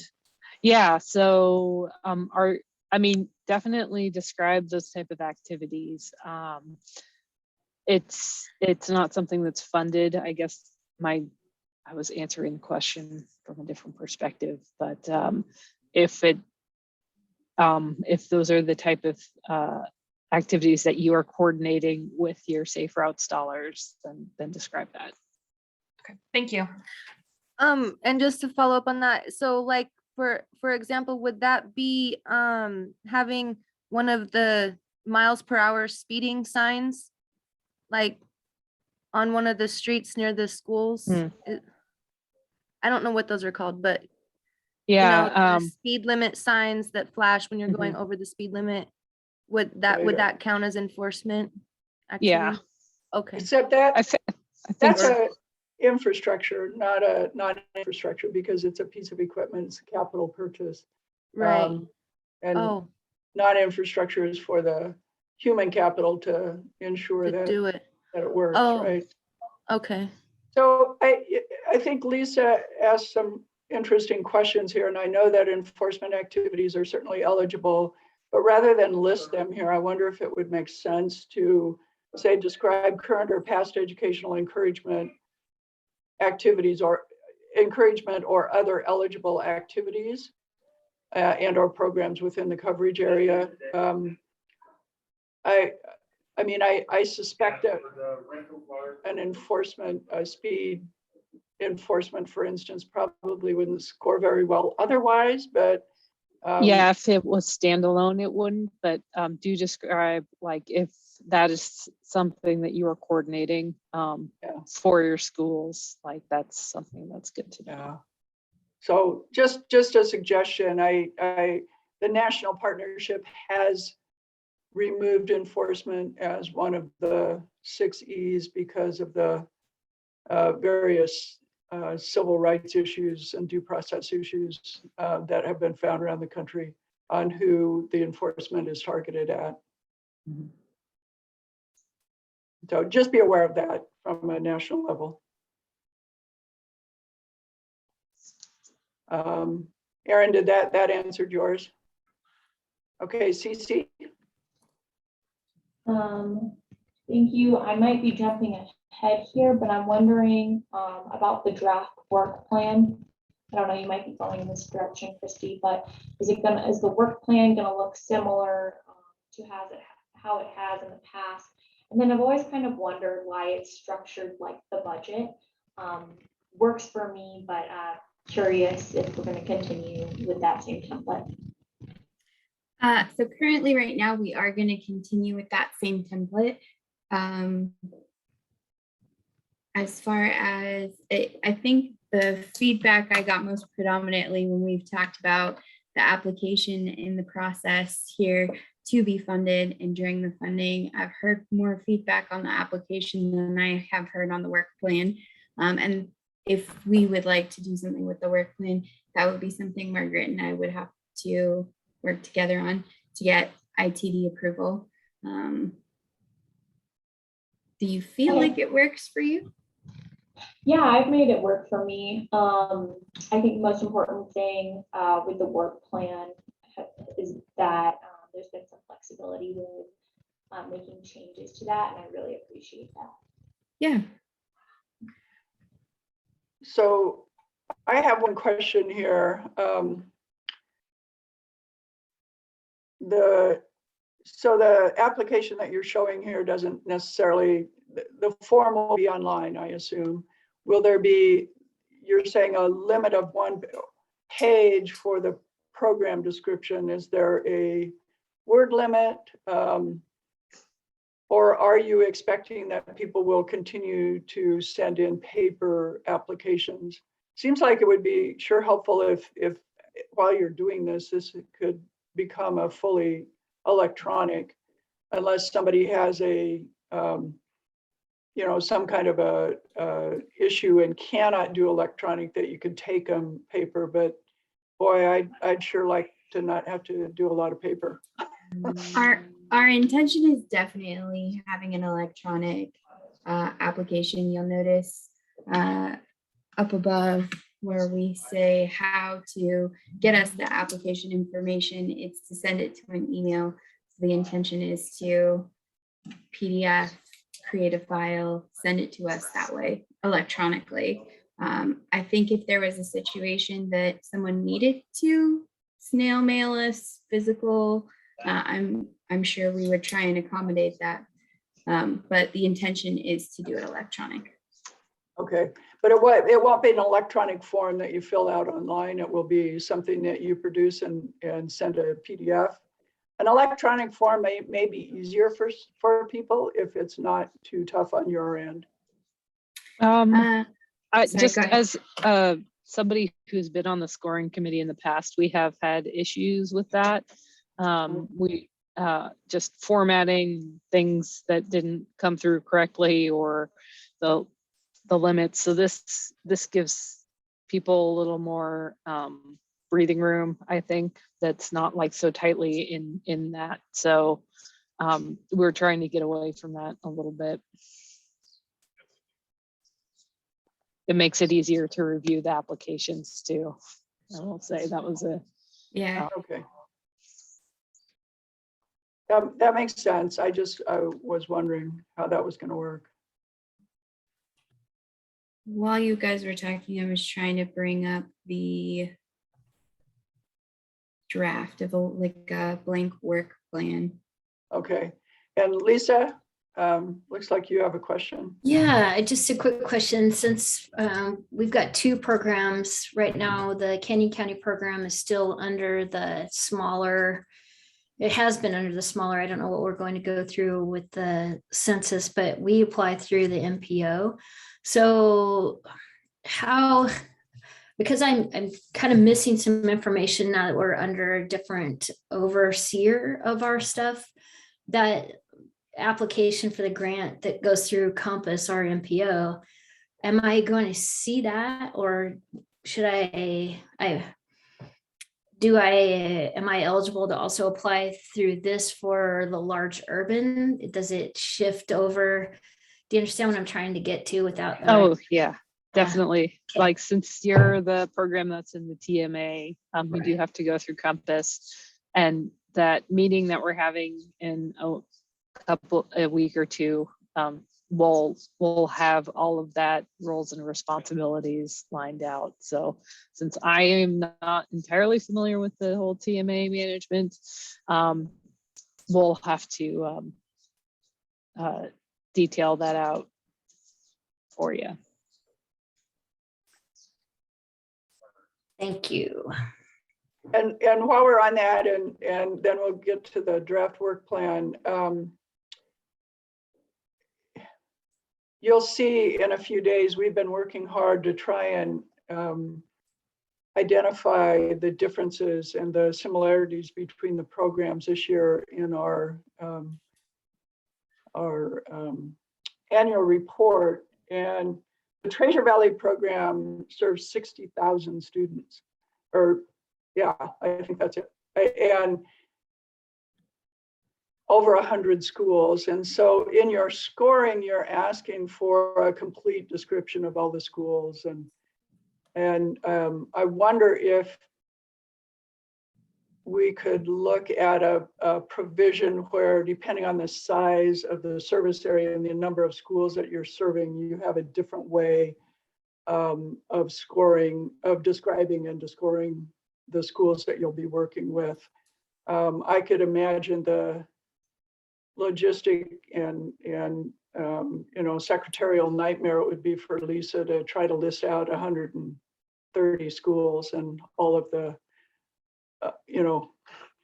Or school all of this, districts. yeah. Right, good point. Oh, okay, so you're saying it can be school districts.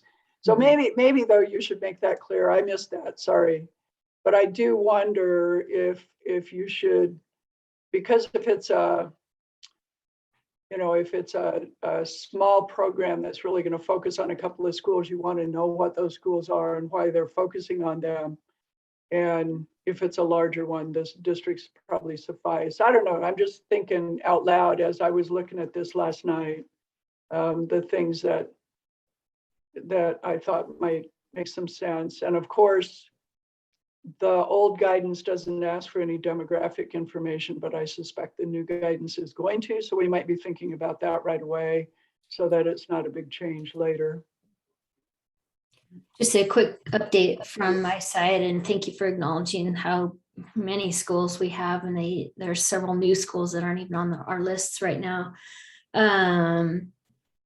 We have historical information from our original TAP grants that list out all of our schools. So I think that will be a benefit to us, but I also have found it kind of complex to get some of the information from the schools. And so we'll be definitely looking for, or I'll be looking for some help maybe from you, Elaine and Anna Marie on that.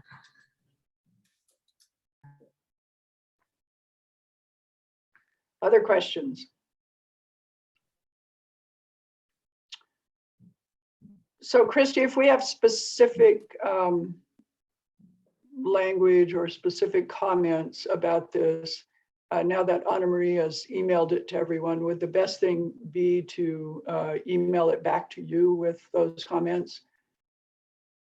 Absolutely. I think any major changes are still going to take Margaret and I working together and making sure that we're on the same page with the language. But we're happy to see what the feedback is and see how we can make that work for both of us or all of us, since there's a bunch of different levels here.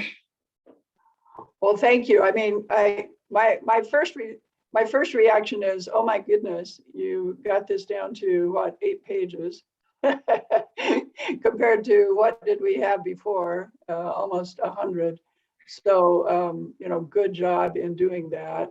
And the real focus is to get what we need at all levels, the federal, the state, the administration for Ltac, and to really get the information from you guys without making it overly tedious. Also, as someone who has to look at all those applications, I'm sure in the future, there's hard to go through 60 of them at once when they're all 100 pages. That's a lot to review. So hopefully makes it easier on everybody. Yeah. So I guess my last question is that this doesn't talk about goals or measurements. And I don't know if that's going to be in the manual or not, but that's certainly a discussion we're going to have later today. And I do think it might be time to really be thinking about the kind of data that would be valuable to all of us, to ITD, to Ltac, to the coordinators themselves, and what goals do you need to set in order to figure out what data to collect. So I guess I look forward to seeing that part of it, so that it's one thing to just encourage kids to walk and bike, but it's another to really have a goal about safety or a goal about certain number of kids participating or those kinds of things. And even if you can't meet the goals, sometimes, the last 2 years have been very difficult. I think all of us would agree that there's no way anyone, if they'd had really aggressive goals, could have met them in the last couple of years. On the other hand, not having goals makes it, I think, tougher to understand what to collect and go after. So, I would Exactly, also yeah. add to that, it's hard to know if you're successful, right? right, Yeah. If this is what success means, you can see easily if you've met that minimum, and like if you haven't met it, what we need to do to add resources or information to get there, right? Whereas I agree with you, basically is what I'm saying. I think I- Cece has her hand up too. yeah, Cece? Sure. I don't want to cut you off, Christy, but to add to this conversation, kind of getting back to those 3 E's, one being somewhat controversial, the 3 E's listed in the program description. I'm curious why just 3 when the national partnership instructs programs to adopt 6? And is that something that's outlined in the manual and state specific, or is that something that is tied to the federal funding across the board? And I bring this up now because I think it's relevant to setting goals. Yeah.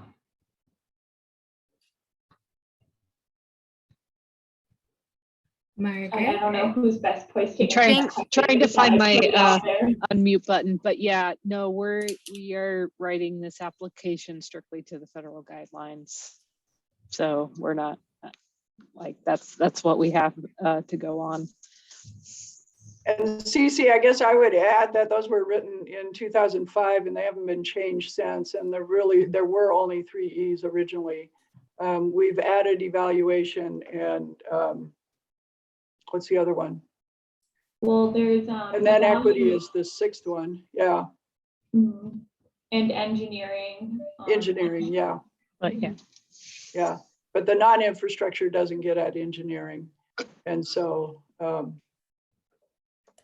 And then Lisa said in the chat that she said about the enforcement. So the national safe routes took out the enforcement E. Yes. Okay.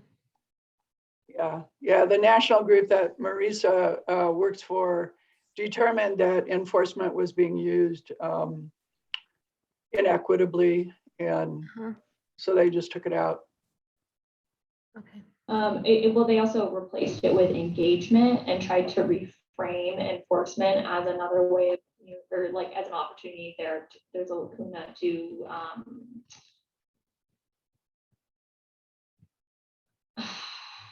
To educate. I don't know right? what the exact like appropriate word for it is, but like a space for community policing and engage in an engaging rather than enforcive or punitive way that typically targets people of color.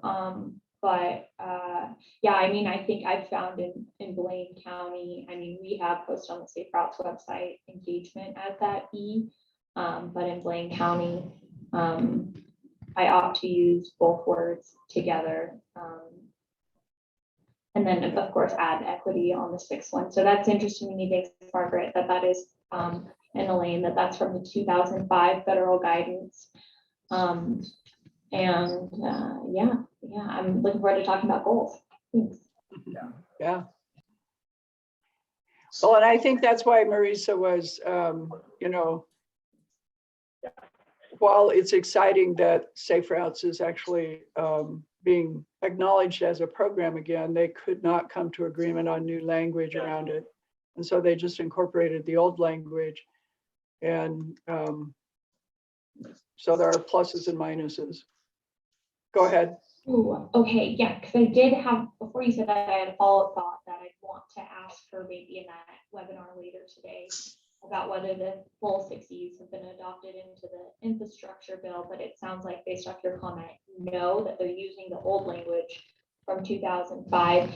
And is this related to what she was talking about with what I wanted to ask her, but I didn't know where to start when she said that maybe she said TAC or safe routes was actually being adopted into law. Is that related to that? Yeah. Yes, the map 21 and the FAST Act only referenced the Safe Routes program. It didn't actually put it in the title. And so the reference was to the old guidance, which was the 2005 guidance. But it wasn't, there was no recognition, direct recognition that there was support for it by doing it that way. So by putting it actually into the title, now there's direct support for it, but some of that title is dated and some of it has not been appropriated. And so not all of it is some of it can't be done because they don't have the money to do it, and others of it probably do need new guidance, and that will be forthcoming after the law gets passed, if that makes sense. Margaret, am I talking about that correctly? That's my understanding of it. Yeah, that's basically my understanding as well. I'm not totally up to date on that technicality, but Yeah. All right, so Bring it back. go ahead. So one of the things is if you guys could get your feedback to me sooner rather than later. Originally, our intention was to have this application posted at the beginning of October. So we're already halfway through October. So the sooner we can get the feedback and have a conversation about any potential changes, the sooner we can get the application posted and available for you guys to submit. I don't know how familiar you are with the work plan and what that looks like, but I'm happy to send that to Anne Marie so she could send it out as well, if that would be. Yeah, that would be great, Christy, if you sent me that, and I'll forward it to everybody. Will do. So I would just encourage everybody to look closely at this, send any comments that you have to Christy. If you'd CC us so that I can kind of keep track of it, that would be great. I will, Erin and Kate, I know that Helen has a great interest in this. I'm sure you'll be talking to her. I'm happy to have a conversation with her as well, if you'd like. And we'll make sure that her comments get to Christy as well. All right, anything more? Can I ask one question? You bet. Thanks. In the past, mainly when Ryan McDaniel was working with us, I heard allusions to there being stipulations on how much money, for example, could be allocated for an event in the work plan, and some mention of caps to indirect costs. And I was wondering, are those stipulations going to be documented and publicized anywhere? Is there a reason? And have they been? Am I missing something? It'd be really great information to know and abide by. I'm happy to work within the constraints. yeah, those are the things that would be addressed in the program update manual. So right now we're just working with the current one that we have, but in the application or guideline for that, the work plan, we're not gonna detail that, but once projects are selected and we work on finalizing the work plan, that's where we'll talk about those budget items. Lisa, it looks like you have one more question. Yeah, just about that. Good opening on that, CC. So, in years past, I got run up against a couple of things where I had access or was directed to look at the white papers or the white pages from the OMB or Office of whatever it is, federal level. And so I don't know if that actually has been updated, and I found kind of politically that it was sort of buried in the last administration, so it was really hard to find. And I still have a paper copy of all that. And I feel like those two documents, the TAP manual and then the white pages, didn't necessarily reflect each other. And so I don't know, I put you on the spot, Margaret, here, and I don't expect you to really have this answer, but I wonder, it comes down to interpretation by the individual, right? And I think we were able to buy things for our program that actually made our program really successful, where then we were then banned from being able to buy those things which make our program really successful in the last iteration at ITD level. So I hope that, I don't know how to say it the right exact way, but any help that we can lend to you to make sure that any program that's in place in the state can have the same access to the things that make a program equitable for an on the ground program. And I know it's much more complicated than I'm saying. So Yeah. I understand, recognize all of that. I just wondered how we would make those two documents actually talk to each other. Yeah, Christy and I did talk about that a little bit of how to track, because even we were trying to find the correct regulations and it took a minute. So totally understand it's a web of regulations and guidelines. And I really hope that we can put together a manual that is really useful and clear for all of you. So yeah. And I might add, I know that you guys have felt under pressure to get this done, and so you've been working, internally to do it so that you could get it ready. But I think this group stands ready to work with you side by side as you work on that new manual. I think, for instance, Lisa could probably provide you with the direct information about which of the things that she wasn't allowed to do last time really made her program less successful. I think hopefully that would be helpful for you. Okay. I think Cece would be able to give a really clear picture on that, actually. I was going to say, I can speak to that a little bit more as well. If you want to talk scooters, let's talk. Okay. Okay, well, we do need to move on, but thank you so much, Christy. Really appreciate this, and we'll be sure and get you your comments as soon as we can and go from there. And if you'll stop screen sharing, then I will, we'll move into, I think Anna Maria and I can probably have this discussion relatively quickly, and we'll let you guys go grab some lunch before we have the deeper discussion about measurements. So I am ready to share here. Let's see. Yeah, maybe. Let's see. Okay. Sorry, now I have to get to my program. Screen sharing is never as easy as you think it's going to be, is it? There Absolutely. We go. All right. Can you all see that? Yes. Okay. So obviously that was just a title slide. I wanted to first be sure and recognize that ITD has been a great partner. Not all states have used all of the TAP funding for bike and walk. ITD is one of the few states that did, and they, whether we think they were enough or not, they also set policy that at least some of the money had to be used on non-infrastructure, and it's been really helpful. So Anna Marie has done a great job of putting together a little bit of a snapshot of what's happening around the state. I'm going to talk about this slide, and then I'm going to turn the next one over to her. You all know that this was an unprecedented couple of years. Really excited about some of the things you all have done to keep the programs effective in spite of that.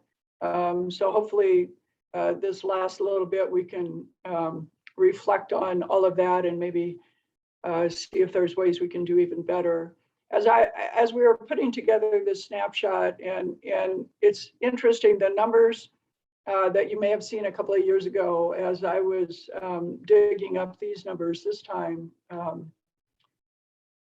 have changed somewhat, I think partly because of the way the state shows enrollment figures, partly because I've become better skilled at taking the high school population out of some of the numbers that you'll see later. But these numbers are that we have 13 school districts now being served with TAP funded programs.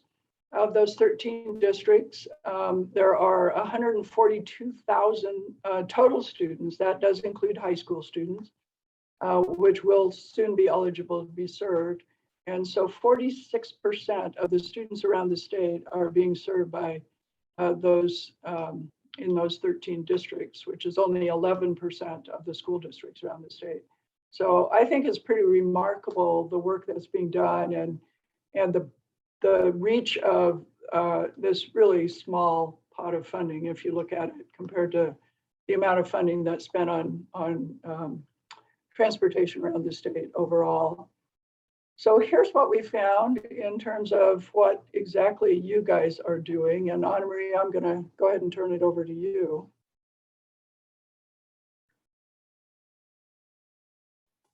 Okay, I will unmute first.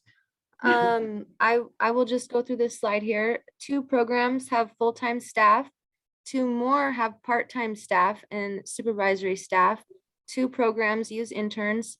13 school districts served in 2019, 2020, 183 individual elementary, middle, and middle schools served, which is approximately 88,519 students.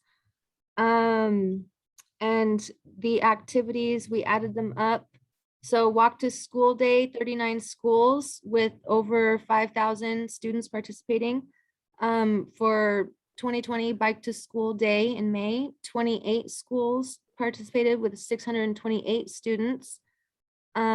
Safety education, 82 schools had safety education with over 13,000 students participating.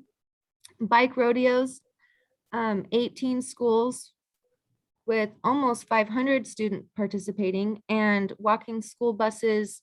There's 2 schools doing that regularly with about 200 students. And I remember there was about 9 parents too that were actively involved in that. So I just am so impressed with all your work and all the outreach that just you coordinators are doing. And especially in the year 2019, 2020, I mean, just hands down, and thank you so much for all this work. I'm going to pipe in here real quick and then let Anna Marie take the next slide as well. I will tell you that we know that the 39 schools on Walk to School Day, the 28 Bike to School Day, and the number of bike rodeos is significantly below what we've typically had, and probably even in these times, an undercount of what actually happened. It was a lot harder to count things virtually. And we know, for instance, that the bike rodeos don't include the traffic gardens that were done in the Wood River Valley, for instance. So we know those numbers are low, but we didn't want to misrepresent with numbers that were too high.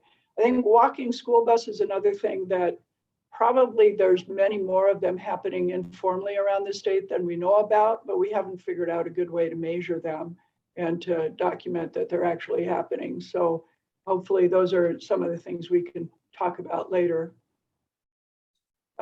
You guys were remarkable in your innovations. This is just a small sample of them. Go ahead, Anna Marie. Oh yeah, these are just a couple examples that I pulled out. Moscow's Safe Routes to School, the Let's Ride Together Apart, which I just loved, and that was very successful. But again, they couldn't measure it, you know, exactly how many students were doing that. And then the helmet recesses, because of their safety fair, their annual safety fair that they usually have every year. That's when they would do the rodeos and hand out helmets. Because they couldn't do that, they just came to the schools. I think it was 2 or 3 different schools and just handing out helmets on recesses. So that was awesome. And then Lisa's new bike rodeo design, I loved it. Her roundabout design. designing rodeos so that there's less crowding and more separation. And then also the LPOSD, Safe Routes to School, also had a Bike to Anywhere challenge, which I also really liked, because it wasn't just about biking to school, you know, it was biking to the gas station or biking anywhere. So anyway, just a shout out to all of those great programs. So here's the goals that Idaho Smart Growth has for this program. One is to build the capacity of you guys and folks on the ground to make sure that you have the resources you need and the information you need. Another is to encourage more and stronger programs. So we'll talk a little later about the potential, especially if there's new funding, to encourage other regions to participate and what that would mean, what we think we can offer in terms of experience to help them get started. Integrate with the state goals. ITD and Ltac both do a great job, I think, in this arena.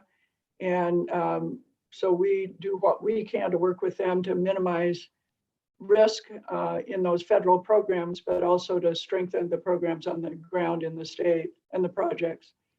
And then finally, you all know this, we've done some for some of you this year. We haven't reached everybody this year. We typically do community assistance and assessments.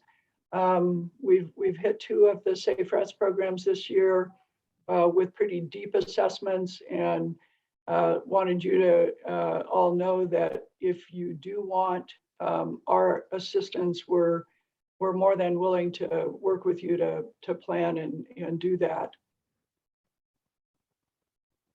So Anna Marie, do you want to talk about this one, or do you want me? You can go ahead, Elaine. Okay, so as we've looked with the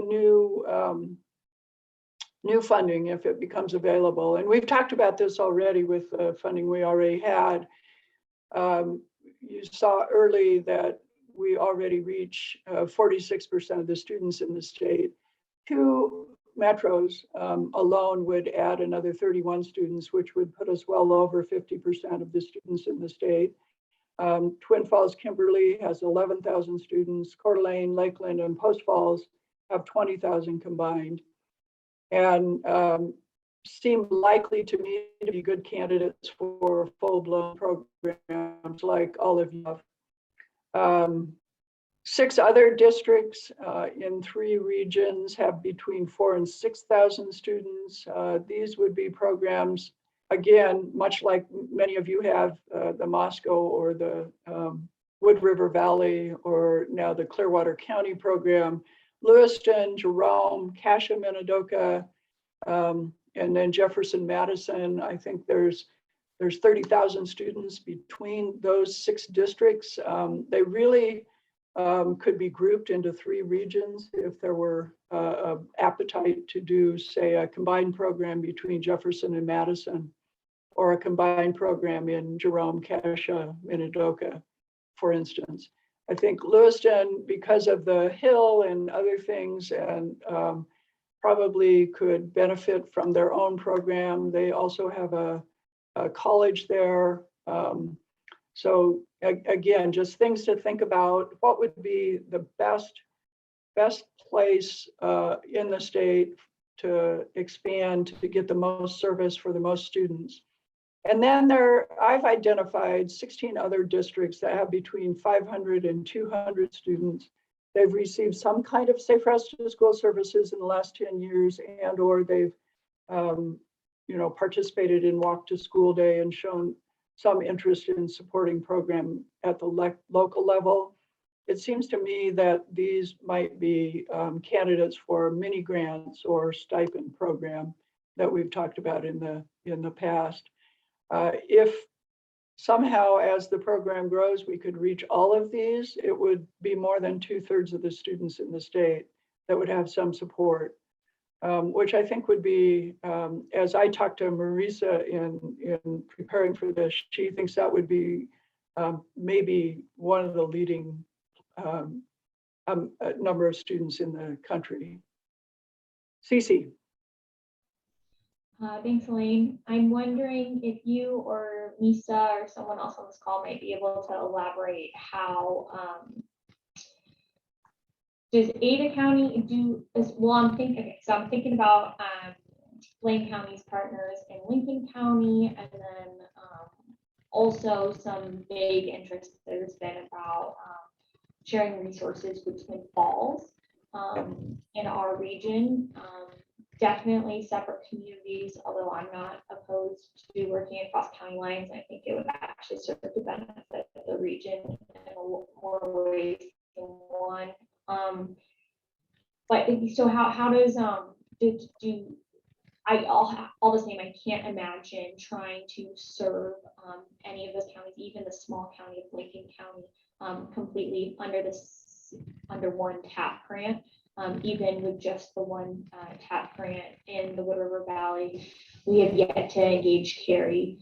We planted the seeds there and we're working towards that goal. Cary is a small rural community that in a lot of ways feels, for people who don't know the area or aren't familiar, is culturally different than the Wood River Valley and is outside the geography of the Wood River Valley, but still within Blaine County. And there are an increasing number of building ties with our community partners based out of the Wood River Valley, serving the Cary community. But yeah, I'm curious, how do Ada County and Canyon County work together to serve both those populations, and do they do so with more than one TAP grant? They do, and I'll let Lisa pipe in here, and you're absolutely right. As I was thinking about this, although I didn't identify specifically, we've talked to Gooding, Shoshone, Richfield, Dietrich, a lot of the small communities between the Wood River Valley and Twin Falls. And I think there is a real opportunity, especially if Twin Falls were to get a program to do some sharing between. So Lisa, you want to talk about that briefly? Yeah, briefly. So the Canyon County grant is a separate grant altogether, and Alex Hackett manages it essentially. And it has been slowly growing, and we're facing needing to expand that grant. The Ada County grant, we work all over the county our dedicated school districts are West Ada and Boise schools, but we get requests from CUNA also, and I'm sure we could go a little bit further, and we have done that in the past. It just makes our paycheck really thin. And it's a lot of work, I think. And I have to give huge kudos to Alex for bringing the Canyon County program up to where it's now being paid attention to. And thank you, Alex, publicly for doing that. I don't know exactly what the next step is going to be, but as we think about all these things, we have to, I guess, decide where is it, how far do we stretch, and how much help do we actually need? What does your money actually cover, and what are you actually doing? As we face more on bike education than we ever have in my history, we can't sustain what we're doing right now with a small staff. We can't, and limited budget. So I don't know if that's even helpful at all, but maybe Alex can chime in. Alex, do you have anything to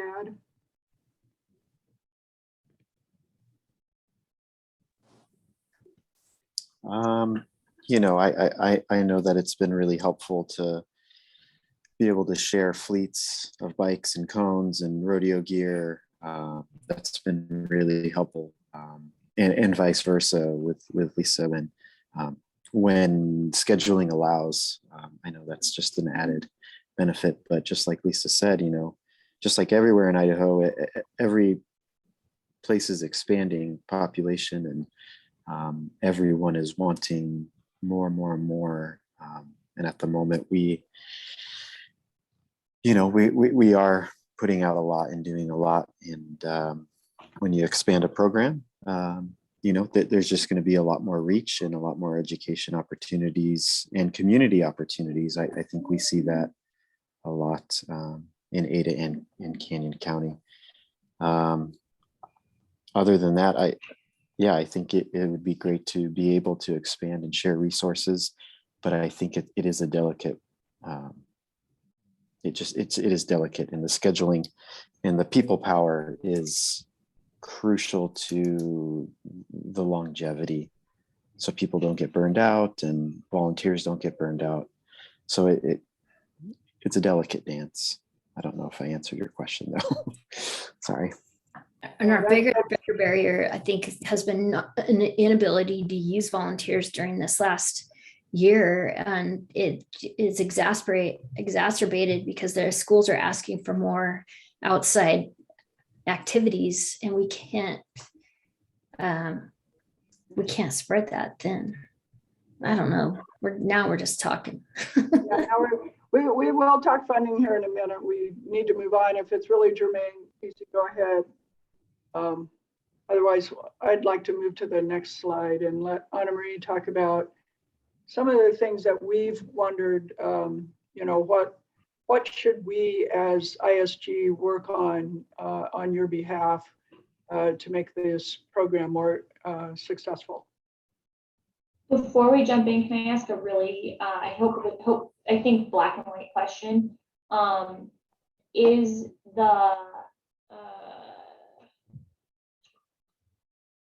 there a cap on the number of TAP infrastructure monies that can be applied within a district?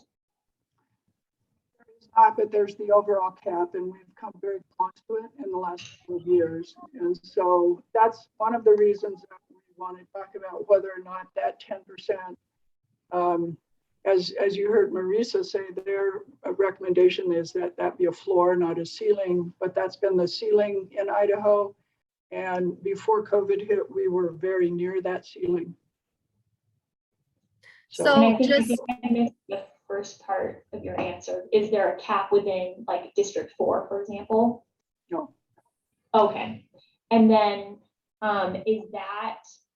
but the ceiling here, the currently 10% of total TAP money to non-infrastructure grants, is that something that's laid out in the TAP policy or manual? But probably not the manual. Is that the TAP policy that's really difficult to change? Yeah. Okay, thank you. You're welcome.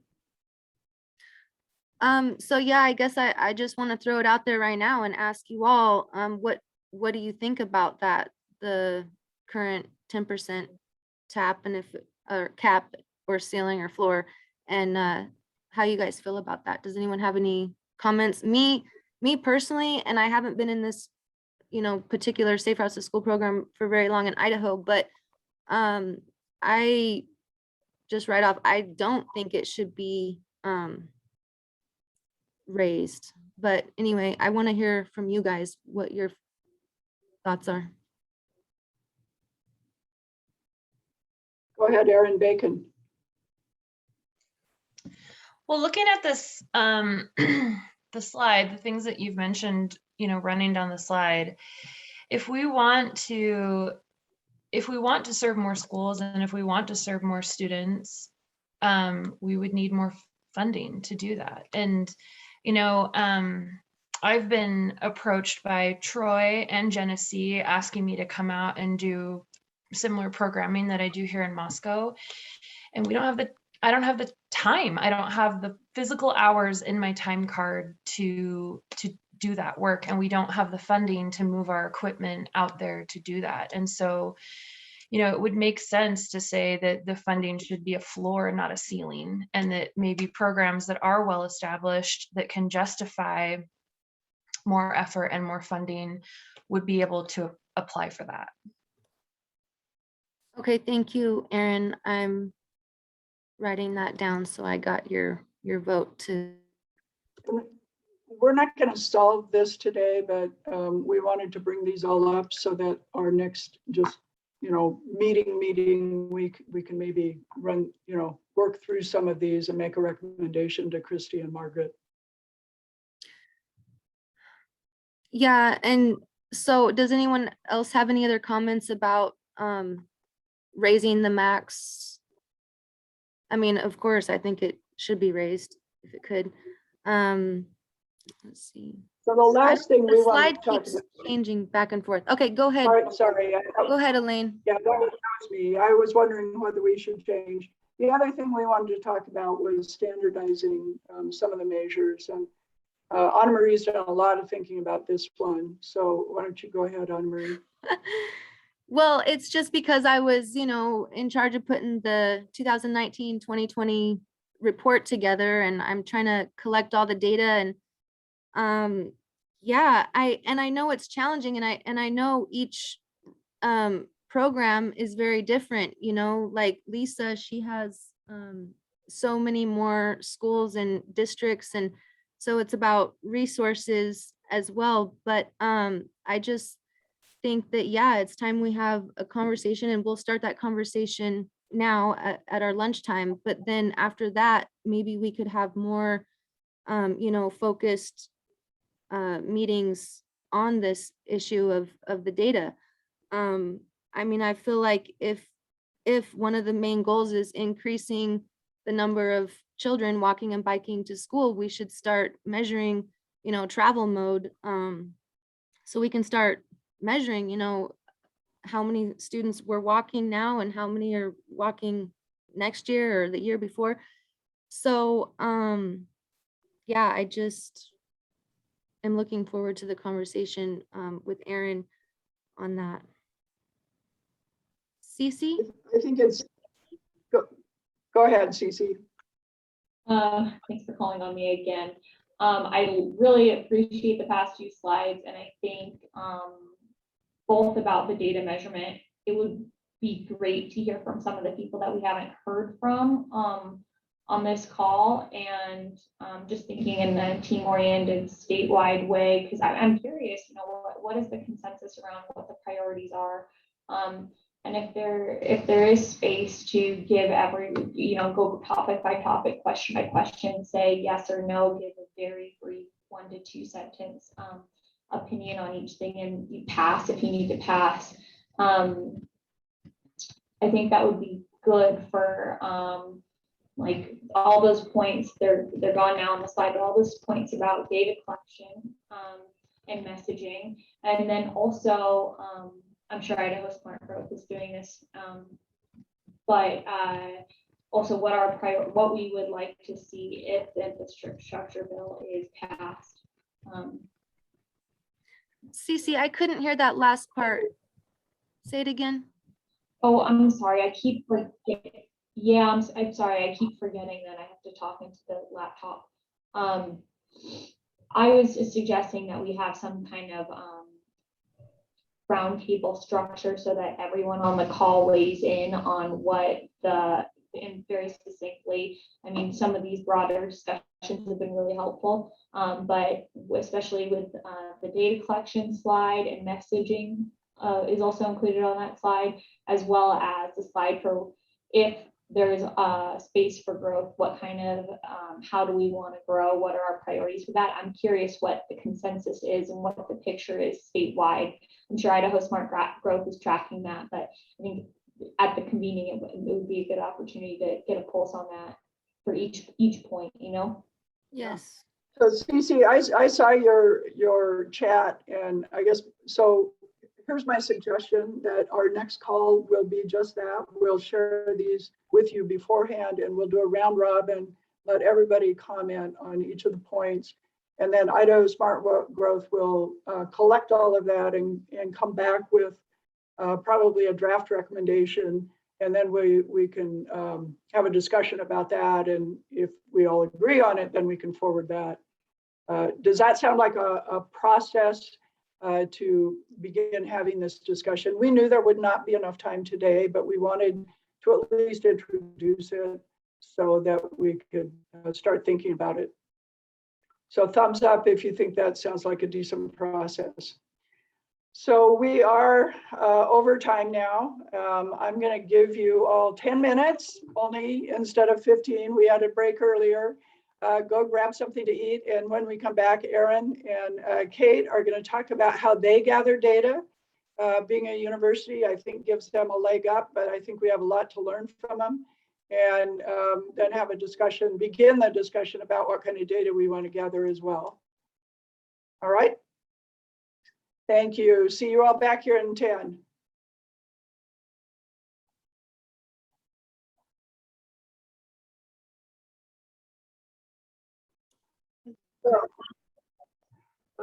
Thanks for University of Idaho for offering to share with us some information about data collection. Erin is going to give this presentation and Kate is here to comment, and we'll let them go ahead. Thank you. Welcome, Erin. Thank you, Elaine. I assume you guys can see my screen. Is that correct with my presentation? All right, great. So I'm Erin Bacon. I'm the program coordinator in Moscow, Idaho, and I've been with Safe Routes to School for about 5 years. And we have two wonderful directors, Helen Brown and Dr. Kate Egan, who's here with me today. Helen is teaching on Thursdays, Tuesdays and Thursdays, so she's not able to join us right now. So Elaine asked us to talk a little bit about data collection and why we collect data, and you know, really what it's for is to look at what is happening on the ground with your program, and then to help you develop goals, and then help you develop ways to measure your program's success and your efficacy. So there's kind of something weird happening with my screens. Did my slide advance? Are we good there? It's not my first day on Zoom like Lisa, but I wanted to just check and make sure. Okay. So baseline data is— Erin, your slides are going forward, but you're not on full presentation. We're seeing the okay. outline. One moment, please. I am going to stop sharing that. I wonder why it's doing that, because it was that was happening to Anna Marie as well.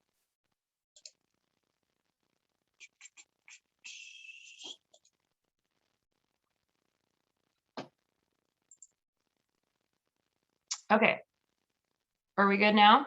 Do you see the how, what, how, and when? Yeah, we see it. It's still not on slide mode, on presentation mode, but it's okay. I can see that we can see the We slide. can read it. There you go. Perfect. Got it? All right. That's it. Okay, so baseline data looks at what's currently happening in your community with your schools as far as walking and biking, and the conditions and the trends around that.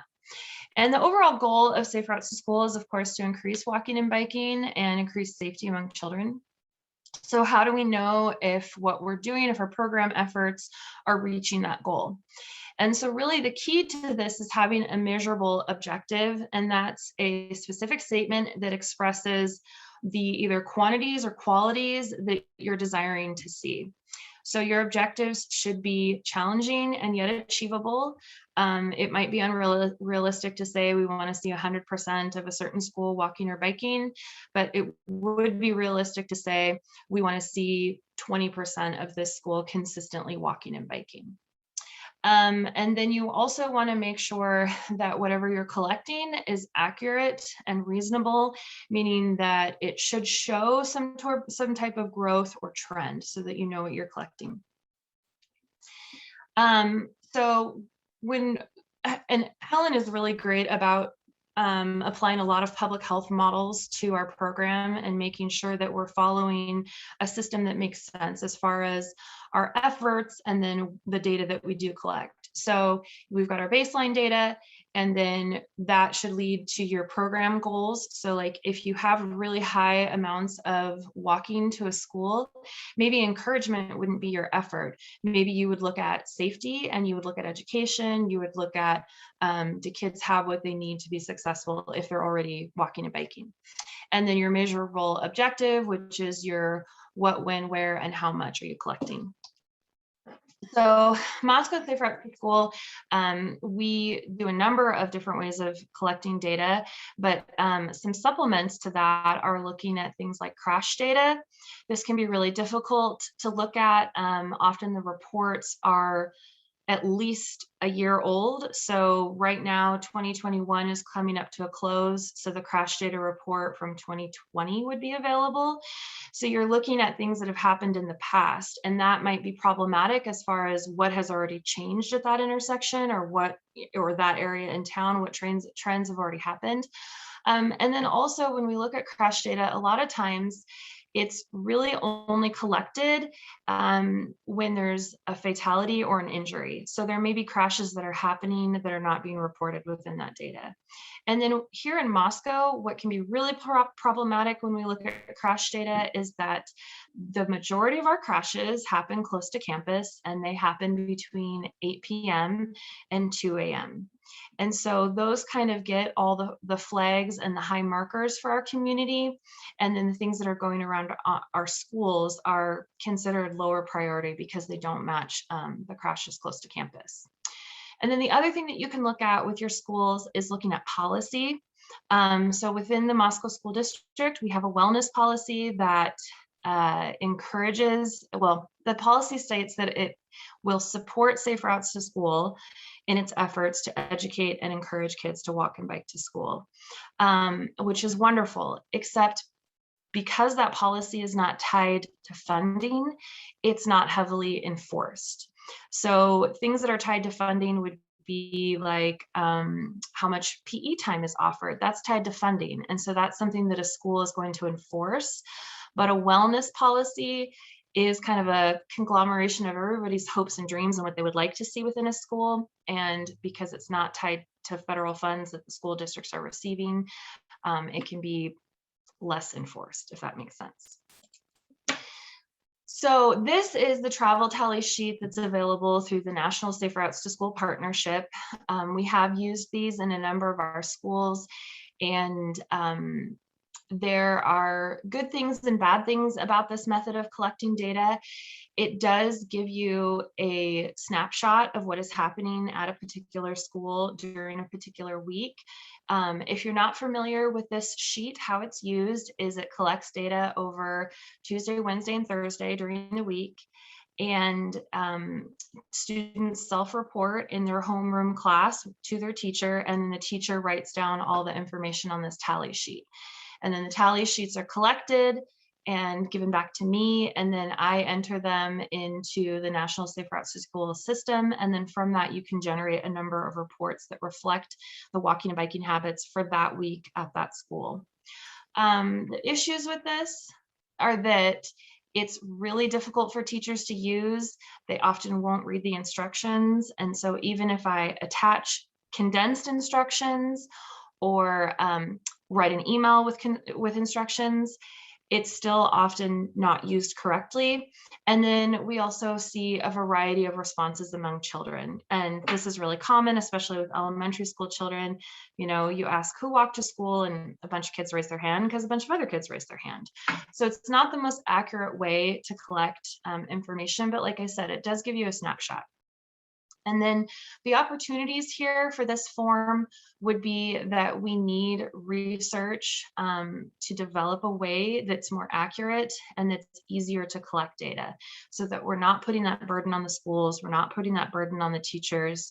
We can collect data that's accurate, that's an accurate reflection over time of the walking and biking habits to that school. Erin, what time of year do you guys do these surveys? We try to do them in the fall and then again in the spring. And we have a variety of compliance within our schools to do this. Some of our schools are super on board, they want to do it. And then we have other schools that absolutely will not do it for some of the reasons that I discussed, that it's too much of a burden on the teachers, it takes too much time. And then at the middle school, it's very difficult to do this form because they're on this schedule where they, like every day is a different day at the middle school. And so they have some classes every day and some classes they don't have every day, and they have homeroom some days and they have homeroom that they don't have other days. And so it's really, really difficult to use this form at the middle school now because of their bell schedule and their class schedule. Cece, I see you have your hand up. Do you have a question? Go ahead. Yes, I do. Have you all used Ada County Highway District's app, Share the Ride? Aaron? I have not. That's not something I'm familiar with. Okay, I'd be happy to share what I know about it. I would love to get it up and running in the Wood River Valley. It might be another way to collect data. It definitely would be another way to collect data. It's something that if I had the infrastructure, like organizational infrastructure in place, like it sounds like you all do, in terms of communicating with teachers and setting up systems to collect counts, that I would want to roll out, but we don't have that set up in the Wood River Valley yet. Yeah, at another time, I don't know if anyone else on this call is familiar with it, but I'd be happy. I dove in pretty deep with Kathleen Godfrey and some other folks from Ada County Highway District to set up an account and network on the back end for it for Safe Routes programs here. I just haven't implemented it yet. Cece, can you share that with everybody, with me, and I can share it with everybody as well later? Yeah, here is the link, and then there's a Great. Sure. I'd be willing to do an info session of what I know, or maybe we bring in Ada County Highway District to do one, because there's a lot more to navigate than just the homepage or even setting up an account. Yeah, and there's a lot of opportunities here for how to collect data, and I'm not familiar with that app. It might be because I don't live anywhere near Ada County, but if anyone else in the room is using that, I would love to hear more about it before we move on really quickly.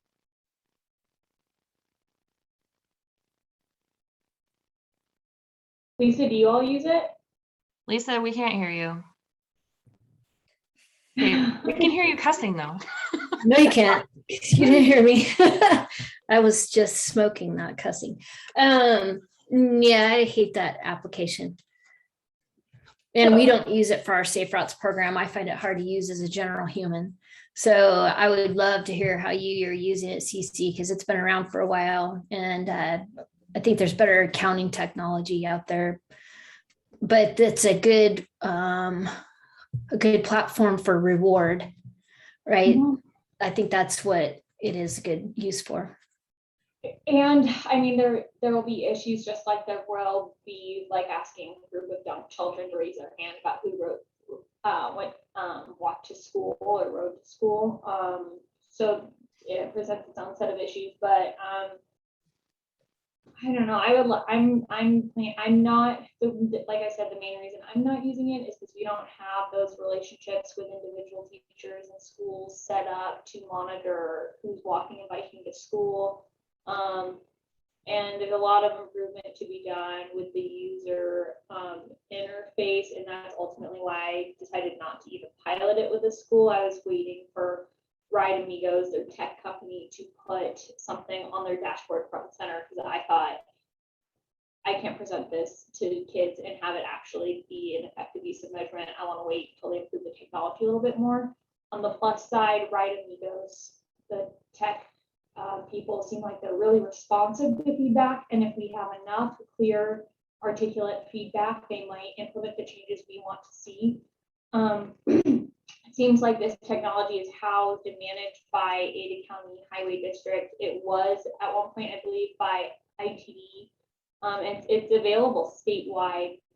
One example of a Safe Routes program elsewhere that employs it successfully, and their platform and UI looks a little different, but it's the same technology. They work with Ride Amigos to implement a very, very similar platform called Get There Oregon, and the Safe Routes program, I think based out of Bend with commute options, uses it successfully.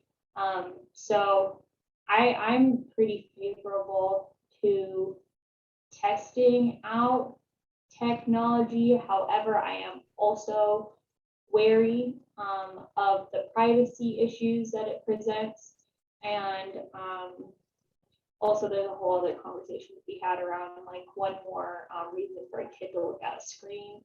But But I thought I'd put that out there because I like it when technology congregates and analyzes data for me. So, Susie, everyone, from what I know of this technology and other, it's aimed not necessarily at counting who walks and bikes and giving you a tally of that. It's more aimed at providing the user the opportunity to find a route or find a way or find a ride to walk and bike themselves individually. maybe you know a different way to use it than I do, but that's what I have found it useful for. Having said that, there are a couple of platforms that various safe routes programs around the country have begun experimenting with and developing that I think do a little bit of both. They both identify the route that you can walk, but also give you a way to tally that you did. So that This the one tally counts on, tally. yeah, well, the tally on this though is aimed at the rewards. It's not aimed at, I don't know.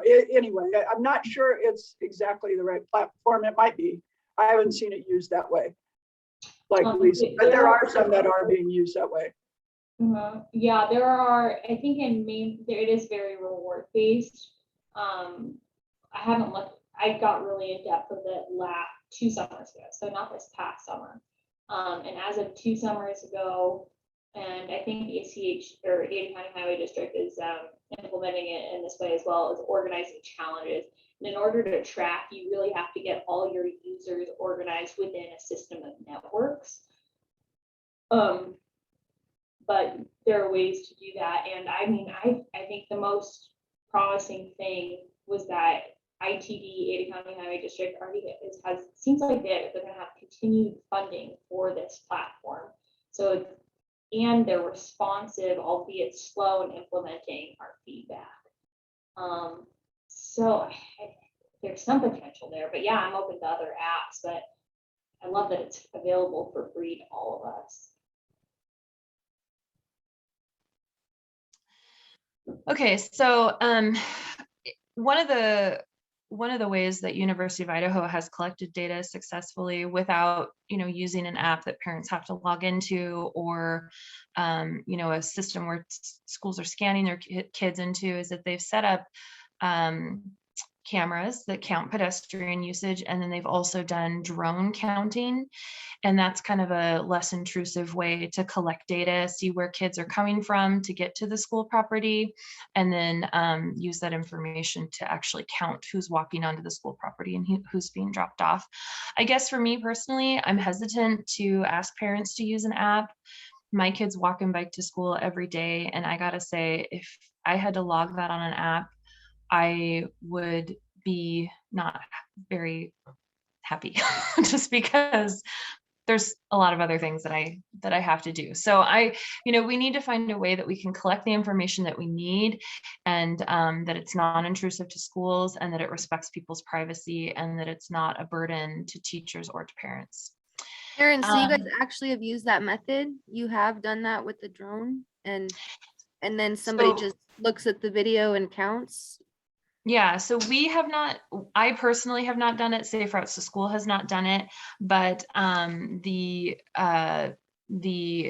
engineering department, the traffic engineering department within University of Idaho, under the direction of Kevin Lilly, he had I think it was a graduate student that did that as a project. Oh, wow. Okay. Yeah. So moving on, other evaluation efforts. This is the parent perception survey that's available through the National Safe Routes to School program. We have done this in a number of different ways. We've either actually given parents the physical paper copy and asked them to fill it out.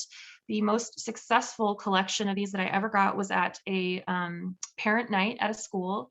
And what I did was I set up a table where I had these forms, and then I had a craft project for the kids to do. So as families were coming and going, there was an activity for the children to do while the parents took 5 or 10 minutes to fill out this survey. And we were able to collect a lot of useful information from that. We've also taken questions directly from this survey and put them into an electronic format that schools have sent out. The successes from doing this are that you can understand safety concerns and you can really see what the barriers are that are keeping parents from allowing their students to walk or bike. Sometimes it's something very complex like distance or that you're not able to address, but sometimes it's something as simple as I'm really concerned about this intersection and my child being able to successfully navigate it. And those are things that you can address through Safe Routes to School and through the school district. This form is long, this particular survey is long. It's difficult for parents to fill out completely, and it's time consuming. Also, it does ask where your child is walking from, and that's not something that that parents always want to disclose. Of course, they know that the school knows where they live, but we as Safe Routes to School don't necessarily need to know where they live. So there's a lot of opportunity here to develop a statewide survey that maybe could be electronic or that could be through an app, mobile friendly, something that would be easier for us to get out to parents and then have the data collected and have it saved in one place. So the other issue with this particular form is that after you collect these, there's no system to enter any of the information to aggregate it. You just have a pile of forms that you can flip through and read. And that makes them kind of less useful, in my opinion. So if we had a statewide survey that was electronic that parents could use, and then all of that data was collected and you could draw reports from it, that would be really helpful. So, Erin, just a point here. I actually worked on a form with Erin Billings that was more targeted to Idaho audiences and tried to simplify as much as possible. And Erin Billings, I don't know if you ever were able to successfully use it, but I guess I would say to Erin Bacon and to the rest of you that I do think this would be a worthwhile endeavor to try and figure out how to make this form useful. As you noted, there are some useful ways to use this data. I've used it in particular communities when I've been doing walking and biking assessments, for instance. Yeah, thank you. I didn't know that you and Erin had worked on that. I would love to see that if if it's a more usable form. Yes, I'll after. This is Erin. Can you hear me? Oh, yes, we can. Go ahead, Erin. So yeah, I have used it, I think last spring, and then I'm just getting ready to send it out again this fall.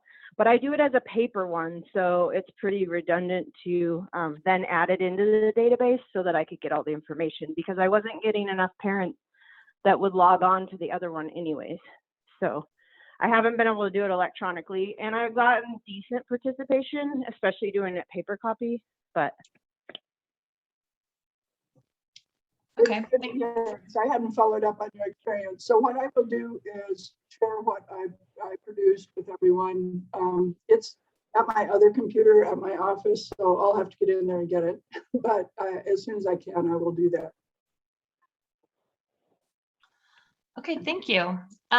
So other than those two assessment tools that are provided by the National Partnership, some other assessments that we do here in-house is we do school site safety assessments. There's a number of different tools that you can use that are available online.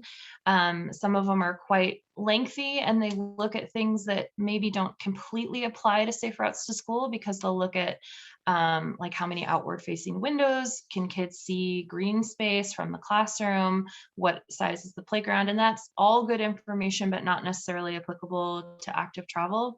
But there are a number of tools out there that will give you a fairly accurate assessment of what is the safety around your school as far as accessibility, sidewalks, crossing, available crossing guards, signage, lighting, things like that. And then you can also look at bikeability and walkability assessments. And these are really good because they'll often take you on almost a guided tour of that space. They'll have you ride up to it or walk from a designated distance to the school. And then there's things that you'll look at along the way. And then you can actually develop a report card for the walkability and bikeability of that school. And this is something that I've done it myself, but Helen has also assigned this as student-led projects. So students will go and do these assessments, and then I'll help them develop a presentation, and then we'll give the presentation to the principal, or in some cases, we've been able to give it to the superintendent about an issue that is, you know, a high need issue. And then you can also look at your drop-off and pickup locations. There are assessment tools that will look at that. Some of them can be a little confusing because they dive into a lot of things that are more traffic engineer focused, but you can still get a lot of data as far as counting how many cars are going through that space, and is that space, you know, physically large enough to accommodate that, and then what's the traffic flow in and out of that. Is it a pinch point where people are struggling to get in and they're struggling to get back out, because that would cause traffic delay and then make the area around that school less appealing for kids to walk and bike to because of the traffic congestion. So another form of data that you can collect is evaluation of your program activity and efforts through counting who participates. How many students did you reach? How many education events did you hold? How many participants were there? And then I also like to keep track of what our learning objective was for that activity, so that I am always thinking of our program in terms of building on our skills. So if I've taught that skill a number of times with that group of students, then I want to make sure that I build on that and that I teach another skill. And then the other thing that we collect in our program, and I suggest that everyone else does too, is keep track of your volunteers and their hours. How many people are participating in your program from the community? What is their effort? Where are you utilizing them? How can you potentially utilize them better? And then look at how many of your partners you've trained. If you've provided any education, any training for them, keep track of that as well. And then look at your partnerships within your community.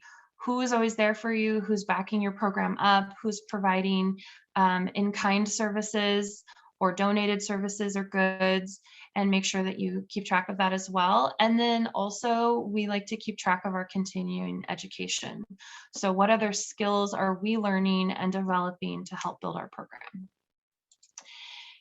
So when we talk about collecting data, it's really important to kind of look at some of these considerations, and I'll just briefly touch on them and hope that we can have a more in-depth conversation about them as a group.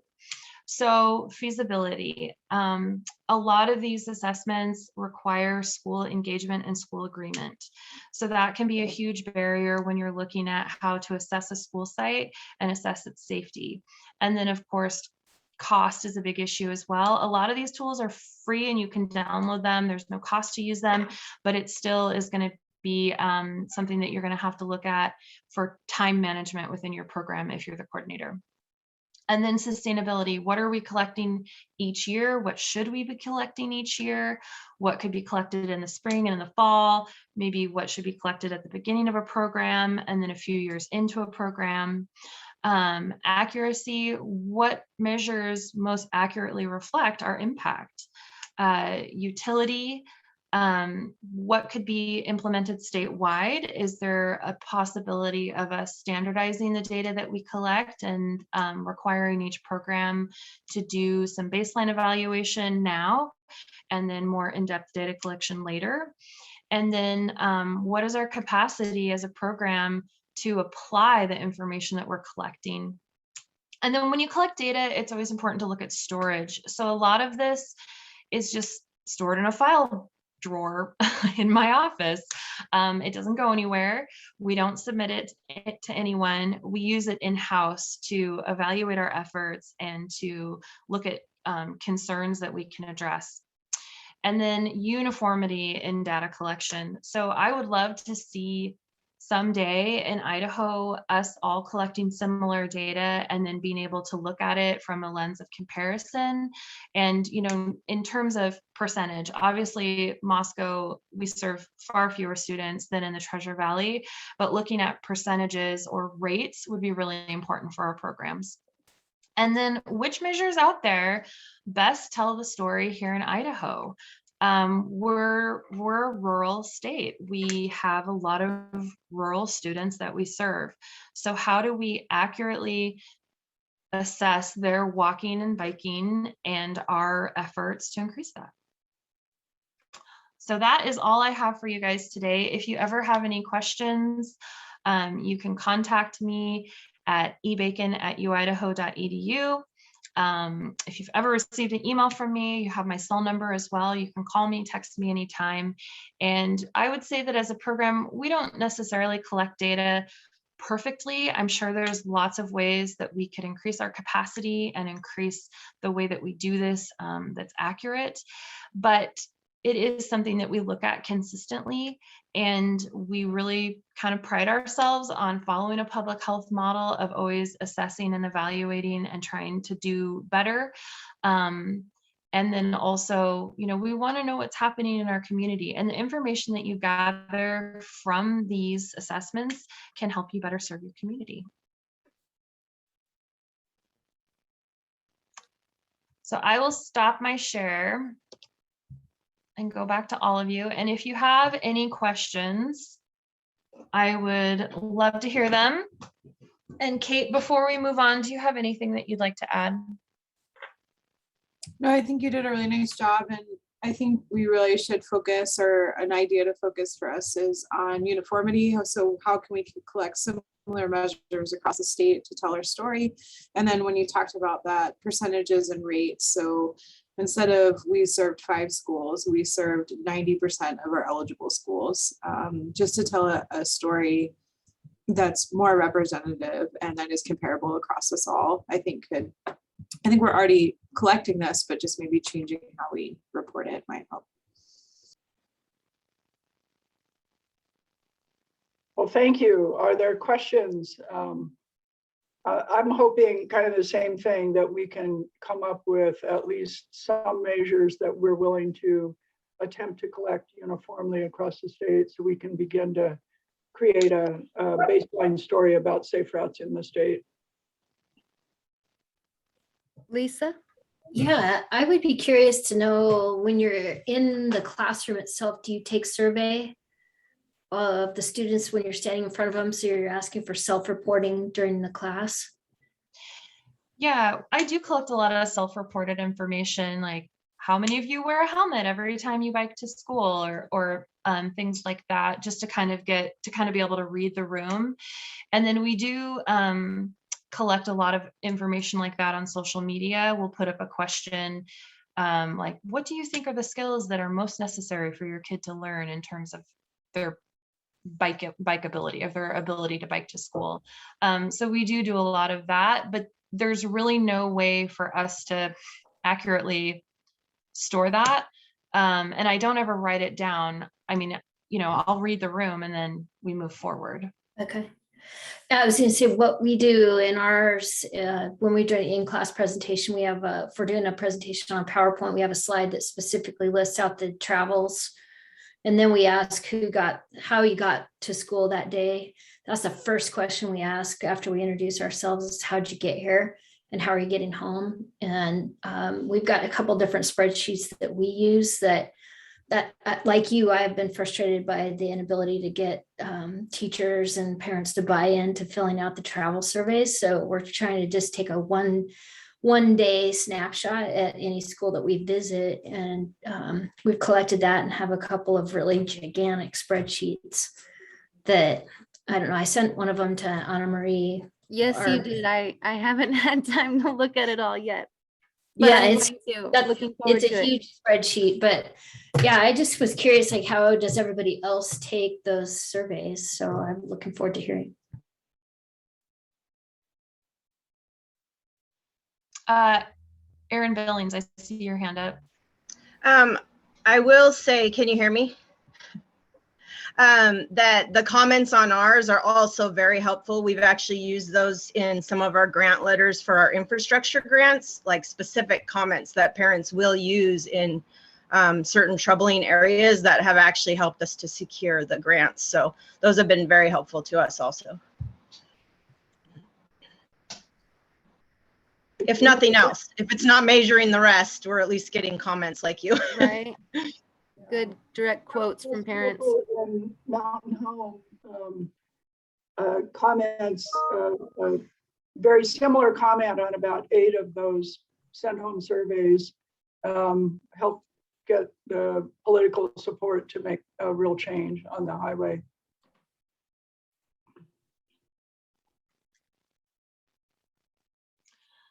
So I want to tell a success story of one of our parent perception surveys. So I know that many of you have heard me talk a lot about D in Mountain View, which is just an intersection close to my heart, which anyway, there's a lot there. But you know, a number of years ago, we did a parent perception survey at McDonald, and it was identified over and over and over the concerns about this intersection and how it was a barrier for kids to get to school.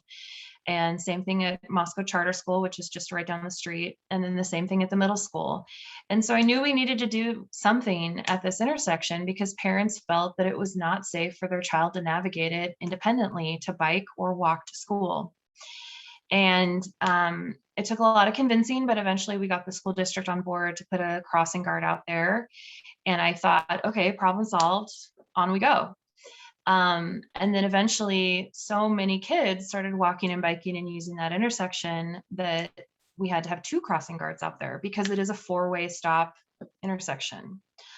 And then we've continued to see problems because now we have a lot of kids walking and biking, which is great. We want to see that, but we've got crossing guards out there that the ones that were out there don't want to be out there anymore because they've been harassed verbally by drivers because of the number of close calls and because the intersection is just really poorly designed. And so sometimes when you collect these surveys and you identify a problem, you think, great, now I can go to work. I can go to work on a solution. And it may be that you don't find the actual solution to that problem for many, many years. And it takes a number of back and forth and workshopping different things and pulling in a lot of different community partners to address a problem. And I do believe that someday D in Mountain View will be safe for all users. I do believe that adamantly. It may not be during the time that I am still living in Moscow. But you know, the most important thing about the information that you collect is what do you do with it? And how does it make you as a coordinator better at your job? And how does it make you more able to serve the students within your program? And that's really the whole point. And back to that public health model of assessing and then using that information to develop your program objectives.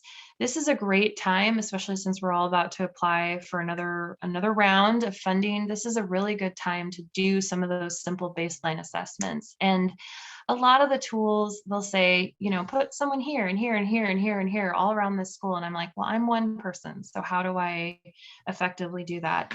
But even if it's just a matter of you going out there with a clipboard and counting the cars that come in and out of the school property, counting the school buses that come in and out of the school property, and then looking at, okay, there's 500 kids that go to this school, and pretty consistently, there's 150 vehicles coming in and out of this parking lot.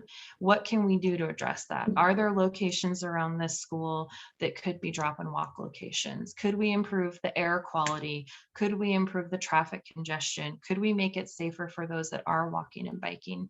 That's where you get that information, is from assessing and from looking at what's really happening on the ground. So I'm curious, you know, what, you know, Lisa has shared that she does in class survey tallies, but I'm curious from everyone else in the room, you know, what information are you gathering? What information do you wish you were gathering? What do you know about your schools? I'm curious.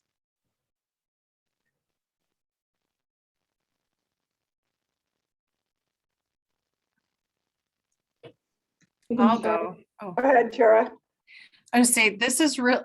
This is super good for me because I feel like, and I know, Elaine, they know this. I feel like I am starting a program from scratch. Like I can't even find information from last year. It looks like everything was done through MailChimp. I mean, it's just really hard. I'm still digging. And maybe there is some data somewhere. So this is really giving me places to start. Like, I'm like, okay, so I can maybe start with some surveys and start with getting into the classroom.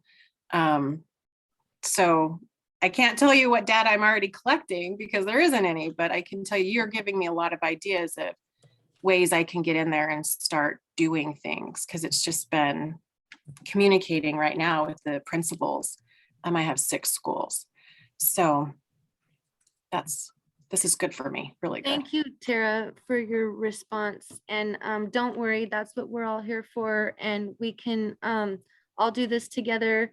And that's what I'm hoping for is that, you know, after this and our next data focused meeting, we can identify some, you know, at least 10 indicators that we're all on the same page with, that we can all, you know, hopefully measure the same ways.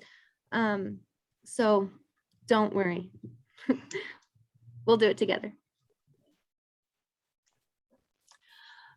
Another thing that I collect regularly, and this is super easy, well, depending on where you live, Moscow is this big, so it's super easy, but I'll drive around town I try to do it the first week of the month, and I'll count all the bikes in the bike racks.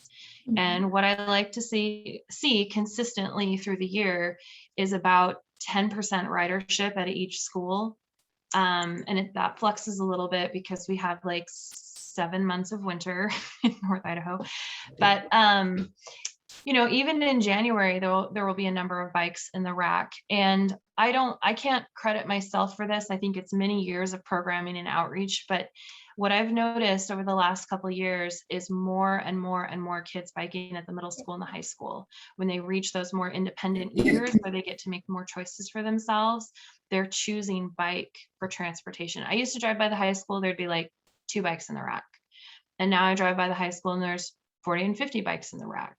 And that's an accomplishment. That's a win that kids feel confident, they know they can do it, and they're out doing it. That's a win. So it can be something as simple as that. If a school site assessment is overwhelming for you, go count the bikes in the rack during the day while kids are in class. In the Wood River Valley, we're not tracking any of that kind of data because I don't have the capacity to do that. It's an idea that maybe I could. I feel like I'd have to set up a system to have other people help me count at the various schools to have it. So right now we're just tracking participant data with our education activities. And we do have support for bike to school days for counts, but other than that, that's where I'm at. Lisa? Regarding that capacity, you probably have, I don't know about the Wood River Valley, but is there a bike ped advocacy up there? Any group like the Wood River Peddlers or something like that? No, there are a number of recreational riding groups. There's the most organized one that there are quite a few. But they're all recreation focused. Right. There are advocates, but there is not an organized entity. There used to be the Wood River Bike Coalition, is now the Wood River Trail Coalition. They focus on mountain biking trails and mountain biking. But no, there is not an organized group of volunteers. So the reason why I asked that is because the Treasure Valley Cycling Alliance, we took it upon ourselves several years ago to start doing community counts. And so that could actually be a resource for you. I can share you, or I think Elaine, Deanna, they've had long history of doing bike counts, community bike counts. But I think it would be good organizing idea for you up there, because you are one person to rely on the community bike riders to go count. And I think Alex can speak to that too with Bike Walk Nampa. I can speak to it from my advocacy outside of Safe Routes. Moscow, I know Moscow has bike advocacy or bike ped committees. So, you know, that. Just the thought of getting that started up sounds like, I don't know how I would manage to do that. And I don't think it has to be you though. yeah, Whoever we met several years ago, I mean, I think asking Nina, she's not on here anymore, asking Nina and Cynthia to actually help you with that. I think that's a good project for them. And there's also, I cannot remember for the life of me, I keep thinking of Bevan in Colorado, but there's somebody up there in the Wood River Valley who Cynthia met with, and I met with them. We did a community bike rodeo with Kat. It's like, yeah, Kat, yeah, whatever. They know what to do. There's so much potential here. Yeah. Yeah. Just hard. People who have the time, and especially now with the staffing crisis that is everywhere, not just here, but.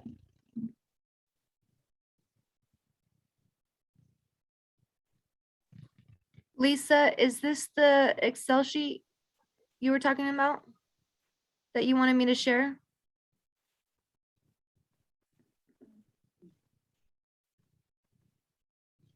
Lisa, you're on mute. No, is that not it? Down in that time, right? My F-bomb. Give up on my mute.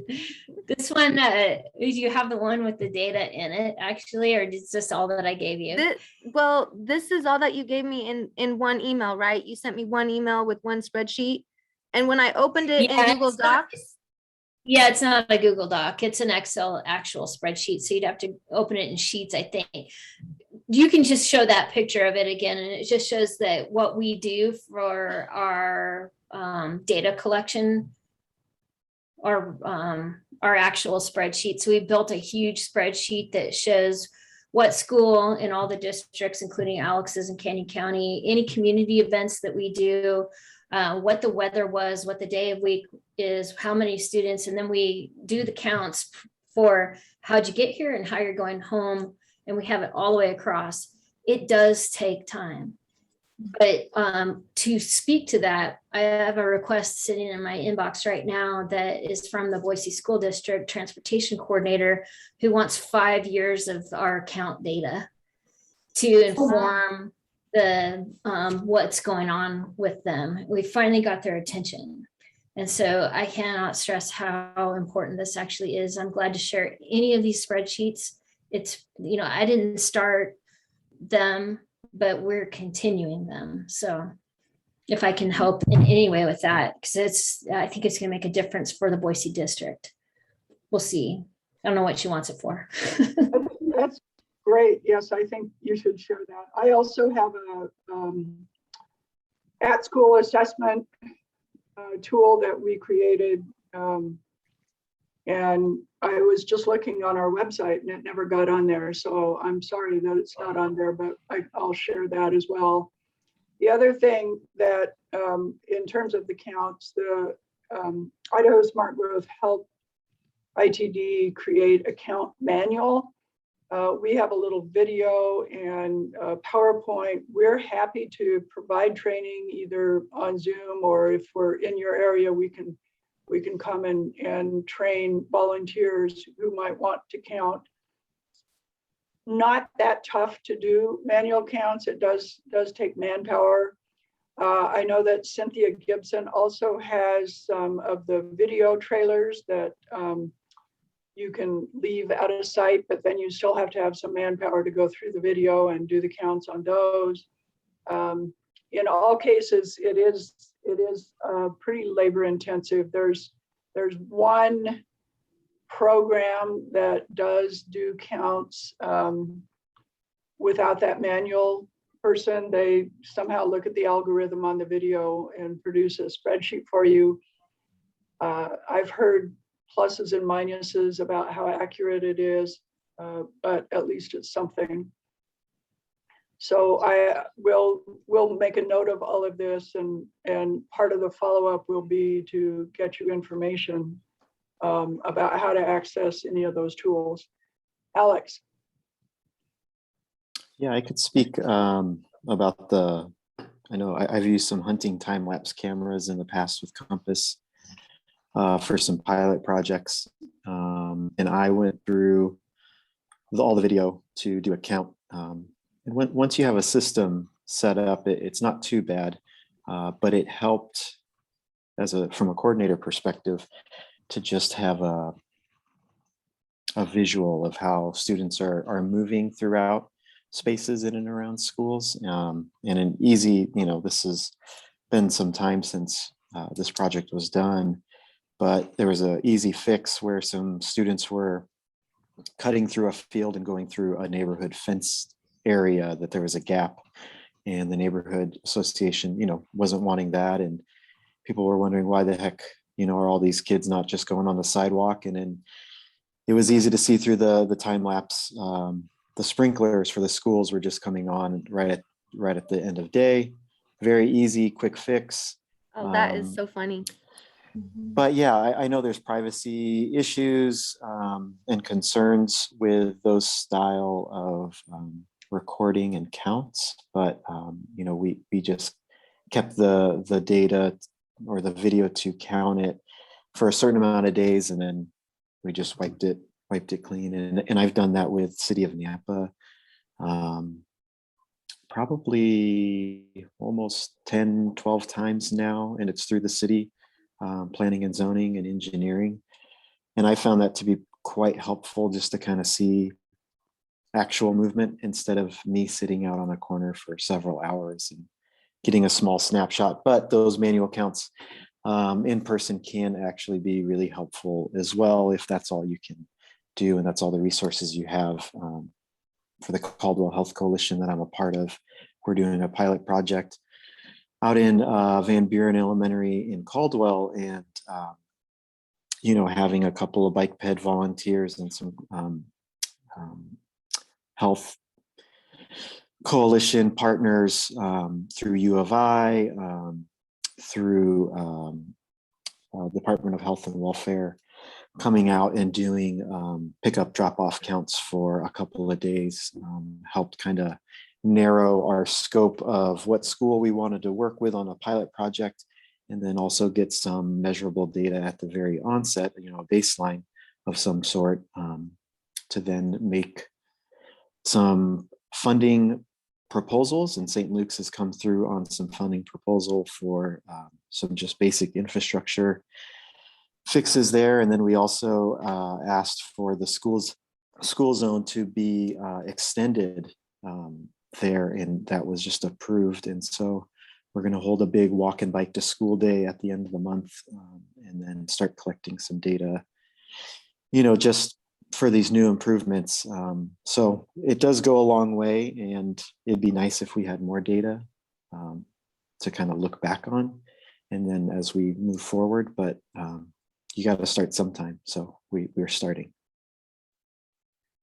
And just like what Lisa said, the in-class tally that we do, I find it to be helpful. I think you have to be very patient with kids, especially the younger they are, into I've noticed really it helps if there's a PowerPoint to have a picture of what the mode is that you're talking about, but also repeating it. Because some kids, they're just wanting to raise their hand, or they have a question. But They want I to tell found you a that story. they want to tell you a story. They have to go to the bathroom. Exactly, yeah. But I know we've used the school travel survey and sending it out in the past, and that, like Lisa said, it's been tricky for us to get teachers on board, or even principals on board, to ask their teachers to follow through on those. So yes, we would love to figure out different ways to improve the data collection. So thanks, Erin. So I just want to say how I've been able to collect a lot of this information is because every year at the beginning of the year, I go around to all principals and I give them a little like welcome back to school gift. And I tell them how great they are and I thank them for supporting our program, even if they don't. And I just like warm fuzzies for everyone. And then with the travel tally survey, if you try to hit it during that school's teacher appreciation week, where the teachers just feel really good about their lives and their effort, and they're getting like treats and snacks and doodads and gift cards, and they're just really feeling like they're on top of the world, that's a good week to hit them for that. And then also just really know your schools, really know your principals and have a relationship with them so that they feel like they can come to you when they have a concern, they have an issue, and offer as many helps and services as you can. Offer to train their crossing guards, offer to, we have funding in our program to buy safety vests and stop paddles. So offer to replace their equipment, offer to help with traffic cones, offer to help with signage so that they are receptive when you've met a need, and then you can say, will you do this for the sustainability of our program? Then they're more apt to do that. And that's something that I've learned over the years is that I want to have a good relationship with them. I want to meet their needs. And I also need their support so that we can continue to do our work. Really good points. Well, I know some of you are going to try to make the webinar with the Safe Routes National Partnership, and we'd like to be able to give you time to do that. Does anyone have any closing comment that they want to make? I will do this, and then I'll have Anna Marie do a close. I will gather all of the stuff. I've got notes on the things that we talked about that I said we'd share. We'll put together an email and get some of this stuff back up on our website that used to be and isn't anymore. Anna Marie will send out a invitation to our next meeting if we'll ensure now that the new school year has started that the day that we identified still works for everyone, and then we'll get a meeting scheduled.